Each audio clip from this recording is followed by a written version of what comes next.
کے اولاد سے بھی زیادہ، اس کے والدین سے بھی زیادہ. کیوں بھائی؟ ہمارے نزدیک اسلام کیا ہے؟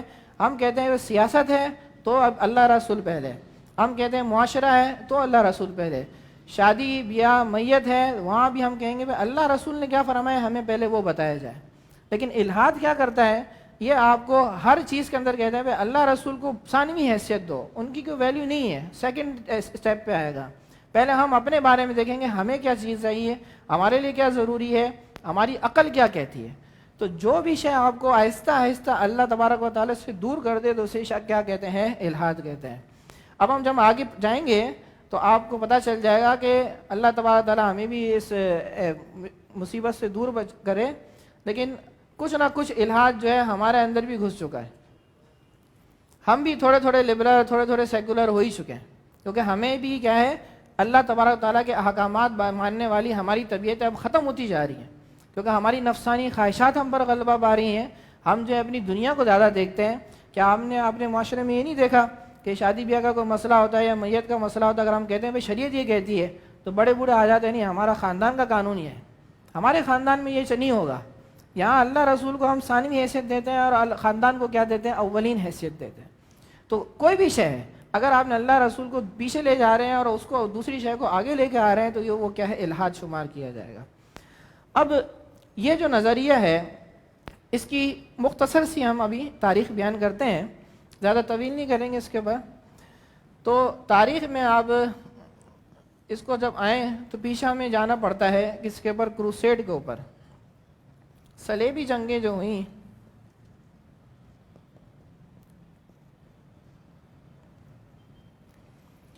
اس صلیبی جنگوں کے اندر کئی 100 سال تک چلتی رہیں. پھر اس جنگوں کے اندر عیسائیوں کو رفتہ رفتہ شکست ہونا شروع ہوئی اور وہ اتنے سالوں سے مسلمانوں کو جو ہے میدان جنگ میں ہرانے کی کوشش کرتے رہے لیکن وہ ہرا نہیں سکے. یہ ان کے لیے ایک بہت بڑی جو ہے مصیبت تھی کہ ہم ہزاروں سال ہو چکے ہیں لیکن مسلمانوں کو میدان جنگ کے اندر ہم نہیں ہرا سکتے. خیر اب یہاں پر ایک بندہ آیا جس کا نام تھا سینٹ لوئس. یہ سینٹ لوئس جو تھا یہ ایک لیڈر تھا، جرنیل تھا صلیبی جنگوں کا.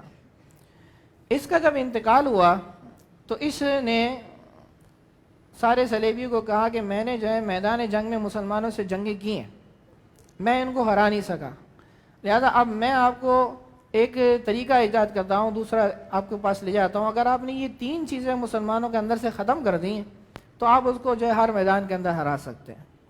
یہ وہ پہلا بندہ تھا جس نے دنیا کے اندر جو ہے جنگوں کا میدان تبدیل کر دیا. اس نے یہ کہا کہ مسلمانوں کے ذہن کے اندر سب سے بڑا مسئلہ یہ ہے کہ وہ جہاد کو بہت اہمیت دیتے ہیں. تو جہاد کی اہمیت کو ختم کرنا ہے، اس کی فضیلت کو، اس کے شوق اور جذبے کو مسلمانوں کے دل سے دور کرنا ہے. دوسری چیز اس نے یہ کہی کہ مسلمانوں کو بے حیائی اور لو کاموں میں لگانا ہے. یاد رکھیں بھئی 2 طرح کے لوگ ہوتے ہیں، ایک ہوتے ہیں سنجیدہ لوگ، دوسرے ہوتے ہیں غیر سنجیدہ لوگ. غیر سنجیدہ لوگ جو ہیں ان کو تو کسی بھی کام میں لگا دیا جائے وہ لگنا شروع ہو جاتے ہیں. اس لیے انہوں نے کہا کہ بھئی یہ جو معاملہ ہے نا بے حیائی اور لغو کا کاموں کا، یہ غیر سنجیدہ لوگ جو ہیں زیادہ لوگ ہوتے ہیں.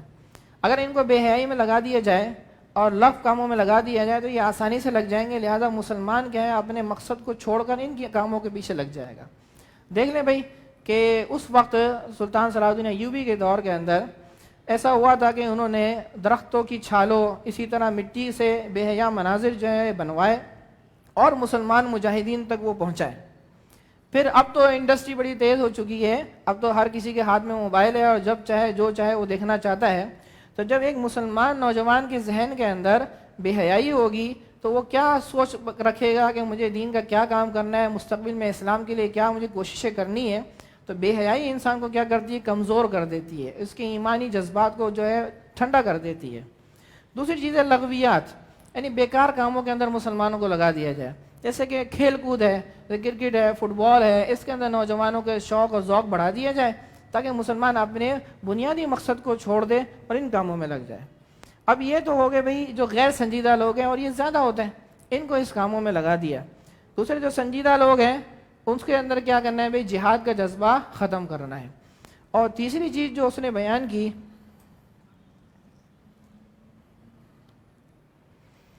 اس نے یہ کہا کہ بھئی مسلمانوں کی عورتوں کو باہر نکالا جائے۔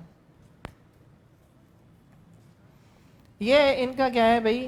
پرانا سا منشور ہے، کیونکہ ان کے ذہن میں یہ ہے کہ بھئی مسلمانوں کی عورتیں ایسی ہیں کہ ان کو چھونا تو دور کی بات، ان کو دیکھنا بھی ہمارے لیے مشکل ہے، لہذا جب عورتیں باہر نکل آئیں گی تو ہماری پرانی تمنا پوری ہوگی اور ہم جو ہے ان کو جو ہے یوز بھی کر سکیں گے۔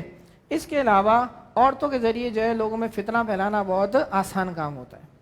یہ شخص تھا جس نے ان چیزوں کو ایجاد کیا، اور یہ چیز جب پھیلنا شروع ہوئی تو رفتہ رفتہ ایسا معاملہ ہوا کہ اس کے علاوہ ایک اور چیز بھی ہے جو اس نے یہاں بیان کی، وہ تھی بھئی اسلاف سے دور کرنا۔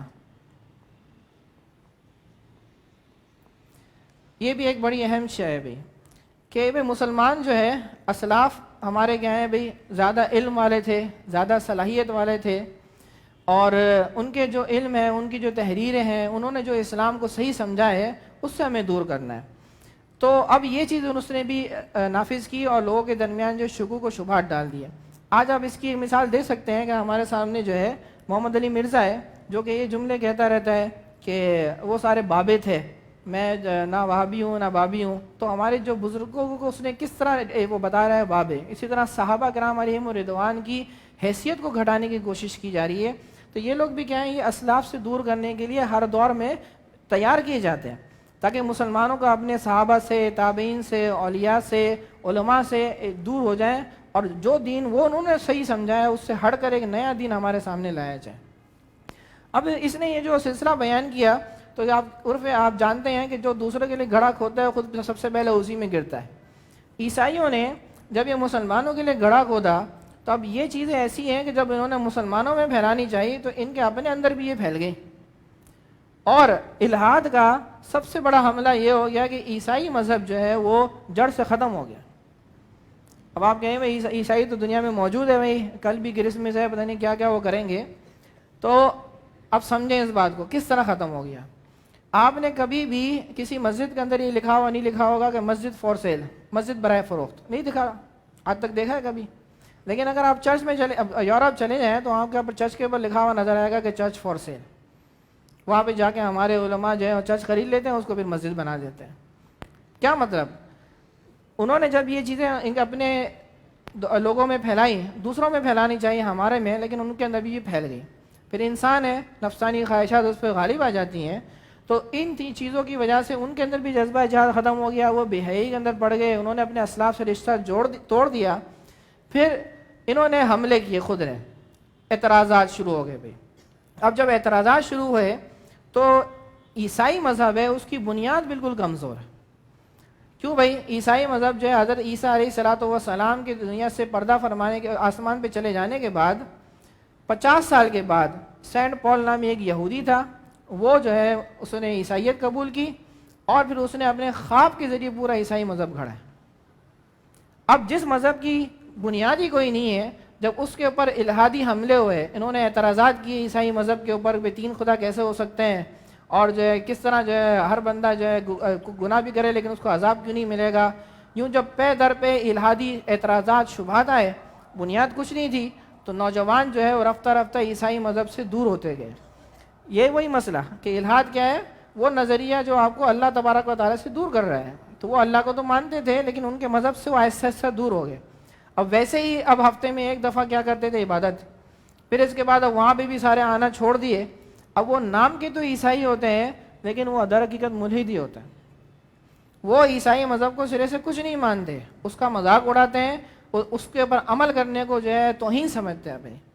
اس وجہ سے آج بھی آپ دیکھ لیں ہمارے علماء فقہاء نے بھی فتویٰ دیا ہے کہ یہودی کا، عیسائی کا ذبیحہ جو ہے آج کل اس کو حلال نہیں بولتے، کیونکہ وجہ کیا ہے کہ عیسائی اب عیسائی رہا ہی نہیں ہے، کیونکہ اب وہ ملحد ہو چکا ہے، لہذا اس کا ذبیحہ کو بھی کا حلال نہیں سمجھتے۔ ٹھیک ہے جی، تو اب یہ جو الہاد تھا اس نے عیسائیت کو بالکل کیا ہے جڑ سے ختم کر دیا۔ اب عیسائی صرف کیا ہے نام کے ہیں، وہ اپنے مذہب کو نہ جانتے ہیں نہ اس پر عمل کرتے ہیں، بس اس پر عمل کرنے کو بھی شرم و حیا محسوس کرتے ہیں۔ اب ہمارا حال کیا ہے اس پہ اب آگے آتے ہیں۔ تو یہ کچھ تاریخ دی تو اب یہ سلسلہ جو ہے پھر ہمارے یہاں بھی بڑھتا رہا، اور آج ہمارا بھی یہی ماحول ہے. دیکھ لیں جی، مسجدوں کے اندر نمازی کم ہے، مدرسے میں اپنے بچوں کو پڑھاتے ہوئے ہمیں شرم محسوس ہوتی ہے، داڑھی رکھتے ہوئے، امامہ پہنتے ہوئے، کرتا شلوار پہنتے ہوئے ہمیں کیا ہے، حیا محسوس ہوتی ہے.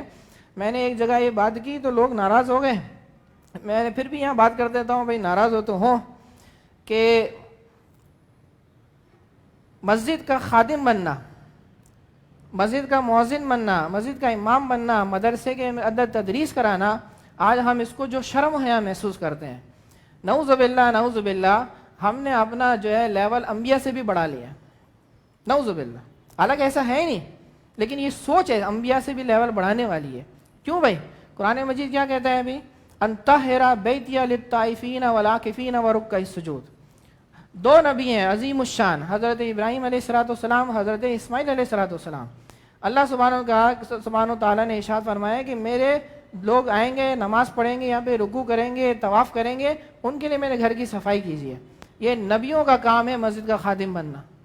اور اگر ہم شرم محسوس کر رہے ہیں تو یہ ہماری سوچ گندی ہو چکی ہے.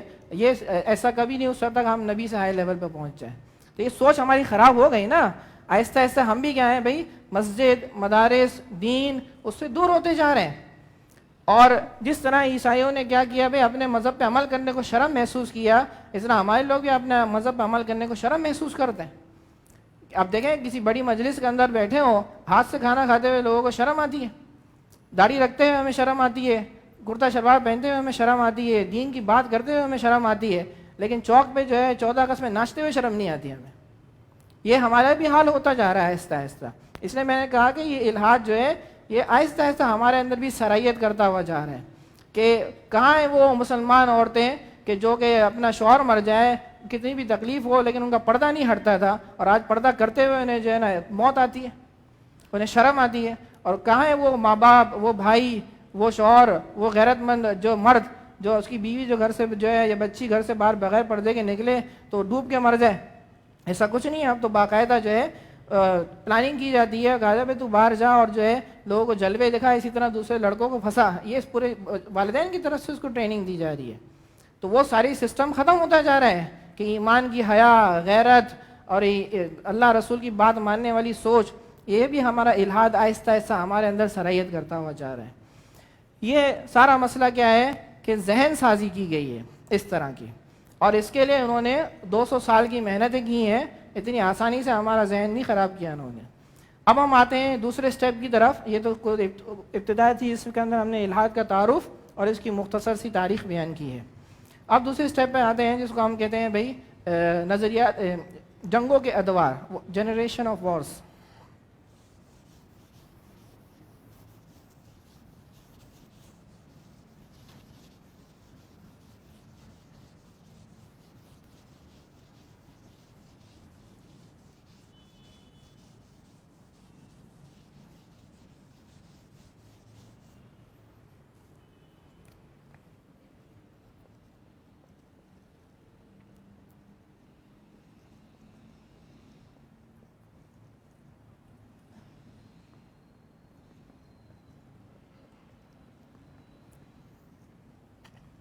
اہل مغرب نے، جیسے میں نے شروع میں بیان کیا کہ اسلام نے یہی پہلے پلاننگ دی کہ پہلے ذہن سازی کی جائے، اس کے بعد جا کے باڈی جو ہے ذہن کے مطابق چلتی ہے.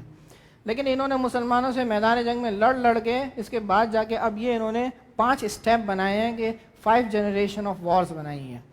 یعنی اس کو کہتے ہیں الگ الگ انداز میں دور میں اس میں تقسیم کیا ہے. پہلا دور جس کو یہ کہتے ہیں بھائی فرسٹ جنریشن وار. کہتے ہیں بھائی یہ وہ دور تھا جنگوں کا، یہ خود انہوں نے بنائی ہے، ہم نے نہیں بنائی. کہتے ہیں یہ وہ دور تھا کہ جنگ کیا ہوتی تھی بھائی، آمنے سامنے ہوتی تھی، اور لوگ جو ہیں یہاں پر آمنے سامنے جو تلواروں کے ذریعے، تیر کے ذریعے، نیزے کے ذریعے ایک دوسرے سے جنگیں کیا کرتے تھے. اب اس طرح کی جو جنگیں تھیں، اس میں جیت کا دار و مدار عمومی طور پر افراد کی تعداد اور اسلحے کا معیار، اس کے علاوہ جنگی اسٹریٹجی پہ کون سا میدان لینا چاہیے، کون سا نہیں لینا چاہیے، اس کے اوپر اس جنگ کی جیت اور ہار کا عمومی دار و مدار ہوتا تھا. پھر اس کے بعد دوسرا دور شروع ہوا.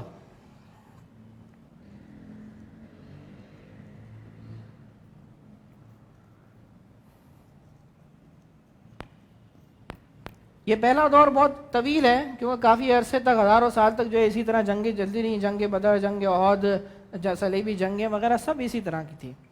پھر دوسرا دور تب آیا کہ جب مشین گن ایجاد ہوئی. جب مشین گن ایجاد ہوئی تو اس وقت جو ہے جنگ کا تھوڑا سا انداز تبدیل ہو گیا. اب یہاں تو یہ تھا کہ دو بندے آمنے سامنے جنگ کر رہے ہیں اور ایک بندہ ہے جو دو بندے سے لڑ سکتا ہے، تین سے لڑ سکتا ہے، اس سے زیادہ اس کے اندر استعداد نہیں ہے.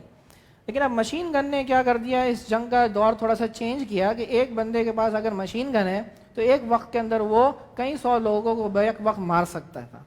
اب یہاں پر جنگ کی جیت کا دار و مدار کس کے اوپر ہو گیا کہ آپ کے پاس اسلحے کا معیار کیسا ہے. جتنا اچھا آپ کے پاس اسلحہ ہوگا اتنے زیادہ آپ کے جنگ میں جیتنے کے امکانات موجود رہیں گے بھی. لیکن یہاں پر بھی جنگ میں کیا ہے، دشمن آپ کے بالکل آمنے سامنے ہے اور اس سے آپ جنگ کر رہے ہیں. پھر تیسرا دور شروع ہوا.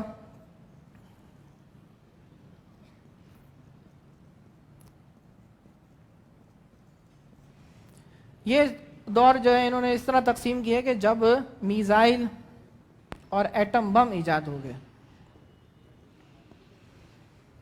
کہتے ہیں بھائی اب میزائل اور ایٹم بم کی ایجاد ہونے کی وجہ سے اب جنگ ایک نئے دور کے اندر داخل ہو گئی. اب یہاں پہ بھی ہمارا دشمن تو متعین ہے لیکن اب ہمیں اس کو میدان میں جا کر لڑنا ضروری نہیں ہے. اب ہم یہاں بیٹھے بیٹھے بٹن دبا دیں، میزائل چلا جائے گا، اس کو دشمن ملک کے اوپر مار دے گا، بندے ختم ہو جائیں گے. اس طرح ایٹم بم ہے، مار دیا جائے تو ایک دن کے اندر جو ہے لاکھوں لوگ مر جاتے ہیں. جیسے کہ امریکہ نے ہیروشیما اور ناگاساکی پہ ایٹم بم مارا، ایک دن کے اندر 2 لاکھ لوگوں کو مار دیا. اب یہاں پر بھی بندہ فکس ہے، اس کو مارنا ہے، دشمن ہے. البتہ اس میں جو ہے ہمارا جانی نقصان کم ہوتا ہے اور دوسرا کا جانی نقصان زیادہ ہوتا ہے. پھر اس میں مزید ترقی ہوئی اس طرح کہ ایٹم بم بھی جو ہے الگ الگ طرح کے ایجاد ہوئے. ایک ہو گئے کانٹیننٹل، دوسرے ہو گئے انٹر کانٹیننٹل. یعنی کہ مراد یہ ہے کہ شروع میں ٹیکنالوجی کم تھی تو اس وقت ایسا تھا کہ ایک بر اعظم سے ایک بر اعظم تک ہی ایٹم بم مارا جا سکتا تھا. پھر اس کے بعد ایک بر اعظم سے دوسرے بر اعظم پر بھی مارنے والی صلاحیتیں پیدا ہو گئیں بھی. اب اس میں مزید ترقی ہوتی رہی اور اس میں بھی کیا ہے، بندہ ہمارا متعین ہے، اس کی جان کو ہمیں مارنا ہے. اب اس کے بعد جو اب چوتھی تقسیم ہے وہ ایک عجیب ہے. چوتھا دور جو ہے اس کو یہ کہتے ہیں کہ یہ ہائیبرڈ وار. دوسرا نام اس کا ہے پروکسی وار. ہائیبرڈ وار اور پروکسی وار کیا ہوتا ہے، اس میں دشمن ملک جو ہوتا ہے اس کے بندوں کو مارنے کے لیے نہ میزائل مارا جاتا ہے، نہ مشین گن، نہ تلوار اتوار، کچھ بھی نہیں. اب اس کا طریقہ یہ ہے کہ یہ فورتھ جنریشن وار کے اندر کہ یہاں پر کچھ ایسے لوگ ہوں گے جس کو پیسے دیے جائیں گے، اس کو کہتے ہیں یہ پیڈ ورکرز ہیں. یہ دوسرے ملک جائیں گے اور وہاں کے لوگوں کے درمیان انتشار پھیلائیں گے، آپس میں اختلافات کو بھڑکائیں گے. کیوں بھائی، ہر ملک کے اندر مختلف اقوام موجود ہیں، مختلف زبانیں جو ہے بولنے والے موجود ہیں. تو ان کے اندر جیسا پاکستان ہے، یہاں پہ جو ہے سندھی قوم بھی ہے، بلوچ بھی ہے، پٹھان بھی ہے، سرائیکی بھی ہے، مہاجر بھی ہیں، ہر قسم کے لوگ موجود ہیں. اب ان کے درمیان کیا ہے، آپس میں لسانی اور قومی زبان کے اوپر، قومی جو چیزوں کے اوپر جو ہے آپس میں بھڑکایا جائے گا. اب اس میں کیا ہوگا کہ شروع میں تو چند ایسے لوگ ہوں گے جن کو پیسے دیے جائیں گے، جن کو کہیں گے یہ پیڈ ورکرز ہیں. پھر اس کے بعد جب یہ آپس میں اختلافات بڑھیں گے تو کچھ ایسے لوگ بھی ہوں گے جو ان پیڈ ہوں گے، یعنی انہیں پیسے تو نہیں ملیں گے لیکن وہ دشمن کے منشا کے مطابق کام کرنا شروع کر دیں گے. جیسا کہ پاکستان بھی پچھلے کئی سالوں سے اسی جنگ کے اندر ملوث تھا. ہمارے ملک کے اندر ویسے تو کہا جاتا ہے کہ فرقہ وارانہ فسادات بڑے پھیلائے جاتے ہیں، لیکن اگر پاکستان کی پوری تاریخ اٹھا لی جائے نا تو فرقہ وارانہ فسادات میں اتنے لوگ نہیں مرے ہوں گے جتنے لسانی اور قومی اور سیاسی بنیاد کے اوپر جو لوگ مرے ہیں. سیاسی تنظیمیں بنا دی گئیں، پارٹیاں ہوں گی، آپس میں ایک دوسرے سے لڑائی شروع کر دی. اس طرح یہ زبان کی وجہ سے بھی، یہ سندھی ہے، یہ پنجابی ہے، بلوچی، اس کو جو ابھارا گیا. آج بھی یہ جنگ جو ہے مختلف جگہ پہ چل رہی ہے. تو اس میں کیا ہوتا ہے کہ شروع میں تو لوگ ہوتے ہیں جو اس کو ذہن سازی کرتے ہیں لوگوں کی اور کہتے ہیں بھائی اس قوم اور لسانیت یا سیاسی پارٹیوں کی بنیاد پہ ایک دوسرے سے لڑو، جھگڑا فساد کرو. پھر دوسرے لوگ کیا ہوتے ہیں بغیر پیسے لیے بھی اس کے اندر شامل ہو جاتے ہیں. پھر اب کیا ہوتا ہے، رفتہ رفتہ یہ فسادات پھیلتے رہتے ہیں اور ملک کیا بن جاتا ہے، خانہ جنگی میں چلا جائے گا. جیسے کہ آج آپ دیکھ لیں ملک شام کا یہی حال ہے کہ اس کے اندر خانہ جنگی چل رہی ہے، آپس میں ہی کیا ہے، لوگ ایک دوسرے کے ساتھ لڑائی کر رہے ہیں اور ایک دوسرے کو مار رہے ہیں اور تباہ و برباد ہو رہا ہے پورا ملک۔ اب یہ خانہ جنگی کی جب صورت پیدا ہوتی ہے، اس کے بعد ہمارے یونائٹڈ نیشن اور اس کے 5 بڑے جو سربراہ ہیں، جو ممالک ہیں، وہ سب جو ہے ایک میٹنگ بلاتے ہیں، پھر کہتے ہیں کہ بھئی یہ ملک جو ہے پوری دنیا کی سلامتی کے لیے خطرہ بن چکا ہے، لہٰذا آپ کیا کیا جائے کہ اس ملک کے اوپر حملہ کیا جائے تاکہ پوری دنیا کیا رہے، سلامت رہے۔ یہ پوری دنیا کے بڑے محسن لوگ ہیں، یہ بڑی خدمت کرتے ہیں۔ تو اب یہ لوگ کیا کرتے ہیں کہ اب پہلے ہمارا جو دشمن ملک تھا نا، اس کے اندر فسادات پیدا کیے، اب اس کے بعد اس پر حملہ کرنے کا جواز بنا دیا، اور وہی جو پرانا مسئلہ تھا، پھر مشین گن ہو یا میزائل ہو، پھر یہ 4th جنریشن وار کہاں منتقل ہو جاتی ہے، 3rd جنریشن اور 2nd جنریشن کی طرف۔ تو وہ ڈائریکٹ اس پہ حملہ کرنا نہیں چاہ رہے ہوتے، پہلے چاہ رہے تھے وہ خود فسادات ہوں، پھر ہمارے حملہ کرنے کا کوئی نہ کوئی جواز بن جائے۔ تو ملک پاکستان بھی کافی عرصے اسی میں رہا، اور الحمدللہ ابھی تو کافی سکون ہے۔ پھر اس کے بعد اب جو آتا ہے، جو ہمارا اصلی ٹاپک ہے، اس کو ہم کہتے ہیں 5th جنریشن وار۔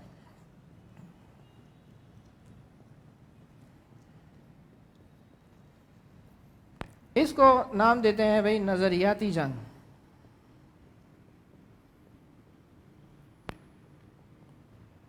انگلش میں کہتے ہیں اس کو آئیڈیولوجیکل وار۔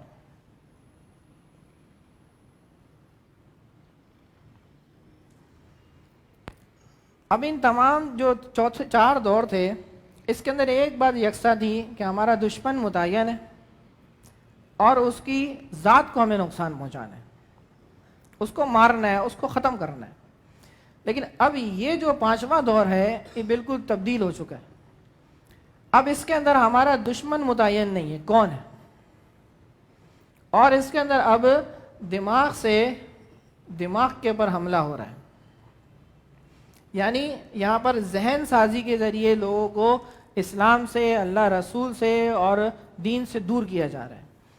اب اس میں کیا ہوتا ہے کہ اوپر جتنی بھی جنگیں تھیں وہ ابدان کی جنگ تھی، لیکن اب یہ کس کی ہے، اذہان کی جنگ ہو چکی ہے۔ یعنی وہاں پر نئے نئے نظریات انہوں نے پیدا کیے، اور ان نظریات کو ہمارے یہاں اسکول، کالج، یونیورسٹیز، میڈیا، اس کے ذریعے ہمارے نوجوانوں کے ذہن میں ڈال دیا۔ اب وہ نہ سمجھتے ہوئے ان کو آہستہ آہستہ انہوں نے قبول کرنا شروع کیا، اور وہ آہستہ آہستہ اللہ رسول سے دور ہونا شروع ہو گیا۔ یہی وہ نظریاتی جنگ ہے جس کے بارے میں لارڈ میکالے نے یہ کہا تھا کہ میں چاہتا ہوں کہ آئی وانٹ بلیک انگلش مین، مجھے ایسا بندہ چاہیے تو شکل و صورت سے کیا ہو بھئی، وہ انڈیا پاکستان کا رہنے والا ہو، لیکن ذہن اس کا کیا ہو، انگریز والا ہو۔ یعنی مجھے چاہیے بظاہر بندہ کیا ہے، یہ پاکستانی ہو یا انڈین ہو، لیکن سوچ اس کی جو ہے ہماری طرح کی ہو، جیسا کہ آج ہمارے سامنے موجود ہے۔ انڈیا تو ہم سے بہت آگے نکل چکا ہے اس جنگ کے اندر، وہ یہ جنگ ہار چکا ہے تقریباً، اور ہمارے یہاں بھی اس کی جو ہے لگاتار حملے روز بروز ہوتے جا رہے ہیں، اور ہم بھی تقریباً پسپائی ہیں، بس دفاعی پوزیشن کے اندر ہیں۔ تو یہ چیز کیا ہے بھائی، اس میں اب ذہن کو حملہ کیا جاتا ہے، ذہن کو خراب کیا جاتا ہے۔ یہ ان کو ہزاروں سال کے بعد سمجھ میں آیا کہ ذہن کیا ہے، یہ انسان کی باڈی کو قابو کرتا ہے۔ آج ہم یہاں پہ موجود ہیں، ایسی بات ہے ہمارا ذہن، ہماری ذہن سازی کی گئی ہے، اور الحمدللہ کہ یہ حقیقی بات ہے کہ جب تک جو ہے بڑے جو ہے نا اگر سیدھی راہ پہ نہ ہو تو پیچھے آنے والے کیا ہو، کبھی سیدھی راہ پہ نہیں ہو سکتے۔ تو ادارے کے سربراہان جو ہوتے ہیں ان کی یہ ڈیوٹی ہے، اور انہوں نے واقعی اچھی طریقے سے ڈیوٹی نبھائی ہے کہ یہ چیز ایک بہت بڑا فتنہ ہے جو ہمارے سامنے منہ کھولے کھڑا ہوا ہے، اور انہوں نے یہ پروگرام منعقد کیا تو وہی سمجھتے ہیں نا بھئی اس بات کو، یہ طلباء کو اس کو جو ہے بتانا ضروری ہے، اور یہ ماشاءاللہ پیغام جو ہے پوری دنیا میں جا رہا ہے، ملک پاکستان سے باہر بھی لوگ شامل ہیں اس کے اندر۔ تو یہ چیز کیا ہے کہ ذہن سازی جو ہے سب سے بڑی چیز ہے، کہ انہوں نے آپ کا ذہن بنایا نا، جبھی تو آپ یہاں پر موجود ہیں۔ ہم نے بھی آگے ذہن بنائیں گے تو ہی جا کے ہماری باڈی کام کرتی ہے۔ جس کے ذہن میں یہ ہے کہ بھئی صبح فجر کی نماز مجھے پڑھنی ہے تو وہ اٹھتا ہے، چاہے وہ رات کو کتنی دیر بھی سویا ہو۔ لیکن جس کا ذہن سازی نہیں ہوئی، چاہے وہ رات کو جلدی بھی سو جائے لیکن وہ فجر کے لیے نہیں اٹھے گا۔ تو ہماری باڈی جو ہے اس کو قابو کرتی ہے، ہمارے پورے ذہن جو ہے پوری باڈی کو قابو کرتا ہے۔ یہ ان کو بعد میں سمجھ میں آیا، اور اب اللہ کے رسول جو ہے ان کی پلاننگ یہی تھی کہ پوری جو ہے مکی زندگی ذہن سازی کی، پھر جو حکم دیتے گئے سب تسلیم خم کرتے رہے۔ یہی ہمیں اپنی ذہن سازی دوبارہ لانی ہے، کہ ہم اللہ رسول کے آگے ہماری آگے کوئی چوں چرا نہ ہو. ہماری عقل میں کوئی بات اگر سمجھ نہیں آ رہی تو ہمیں اپنی عقل کو کہنا چاہیے کہ بھئی تیری عقل یا میری عقل کوئی بھی ہے وہ ہے ناقص, اللہ رسول کی بات صحیح ہے, ہماری کوئی حیثیت نہیں ہے, جو وہ کہیں گے وہ ٹھیک ہے. لیکن اب ہماری یہ ذہن سازی رفتہ رفتہ انہوں نے خراب کر دی ہے. اب حملہ کس سمت سے ہو رہا ہے؟ اب اس کے لیے ہمیں پوری جنگ کے پورا میدان کیا ہوتا ہے, جنگ میں جو ہے کون سے ہتھیار استعمال کیے جاتے ہیں. تو لہٰذا اب ہم اپنے تیسرے سٹیپ کی طرف جا رہے ہیں کہ نظریاتی جنگ کے اندر اب کیا کیا ہوگا, اس کے خط و خال کیا ہوں گے. بھائی عام جنگ ہے, اس کے اندر بندہ ہے, ہتھیار ہے اور میدان ہے, لیکن اب یہاں پہ کون سا ہتھیار ہے, یہاں پہ کون سا میدان ہے, یہاں مقابلہ کس سے ہے. اب ہم اس کے اپنے تیسرے سٹیپ کی طرف آتے ہیں جس کی ہم ابھی تفصیل بیان کرتے ہیں. اب آپ ہیڈنگ ڈال لیں کہ نظریاتی جنگ کے خط و خال.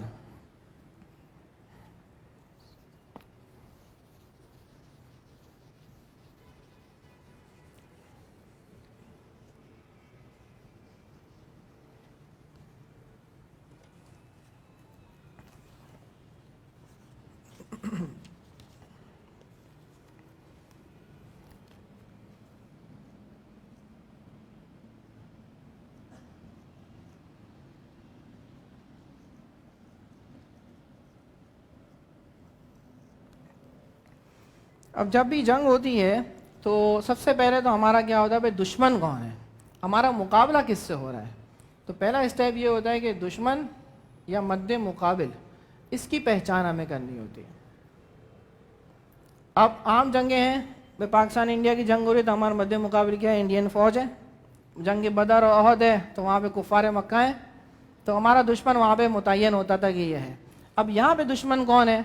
اب یہاں تو ذہن کی جنگ ہے, دماغ سے دماغ کی طرف جنگ ہو رہی ہے. اب دشمن کون ہے یہاں پر؟ لہٰذا اب یہاں پہ آپ کو جاننا چاہیے کہ یہاں پہ ہمارے دشمن ہیں ازمز,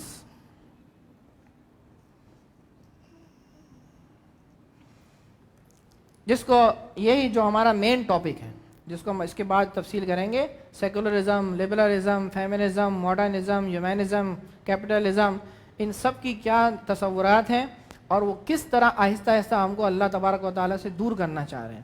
ہمارا دشمن ابھی کیا ہے, کوئی بندہ نہیں ہے, کوئی شخص نہیں ہے, کوئی ذات نہیں ہے, بلکہ ابھی کیا ہے, صرف ہمارے دشمن نظریات ہیں ابھی. اب یہ اس کے بعد جو نیکسٹ سٹیپ ہوگا اس کے اندر اس کی ہم تفصیل کریں گے. دوسری چیز کیا ہے کہ دشمن کا حملہ کس سمت سے ہو رہا ہے.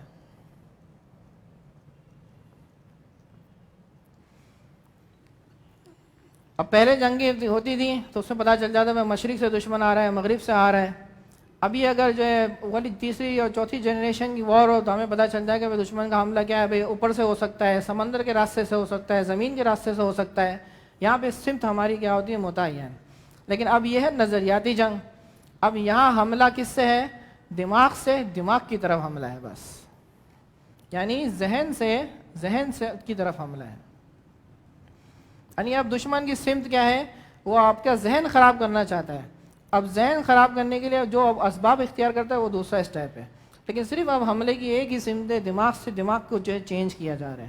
یعنی وہاں پہ بڑے بڑے دماغ بیٹھتے ہیں شیطانی, اور وہ نئے نئے نظریات اور نئے نئے اشکالات, سوالات, اعتراضات بناتے ہیں, اور لوگ اس ذہن میں آہستہ آہستہ ڈالتے رہتے ہیں تاکہ وہ اللہ تبارک و تعالیٰ سے دور ہوتے جائیں.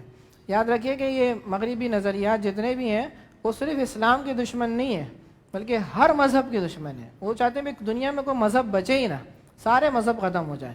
لیکن اب اسلام سے مقابلہ زیادہ کیوں ہوتا ہے اس کی وجہ آگے پتہ چل جائے گی. ٹھیک ہے, اب اس کے بعد تیسرا اسٹیپ یہ ہوتا ہے کہ ہمیں یہ جاننا ہوتا ہے کہ ہتھیار.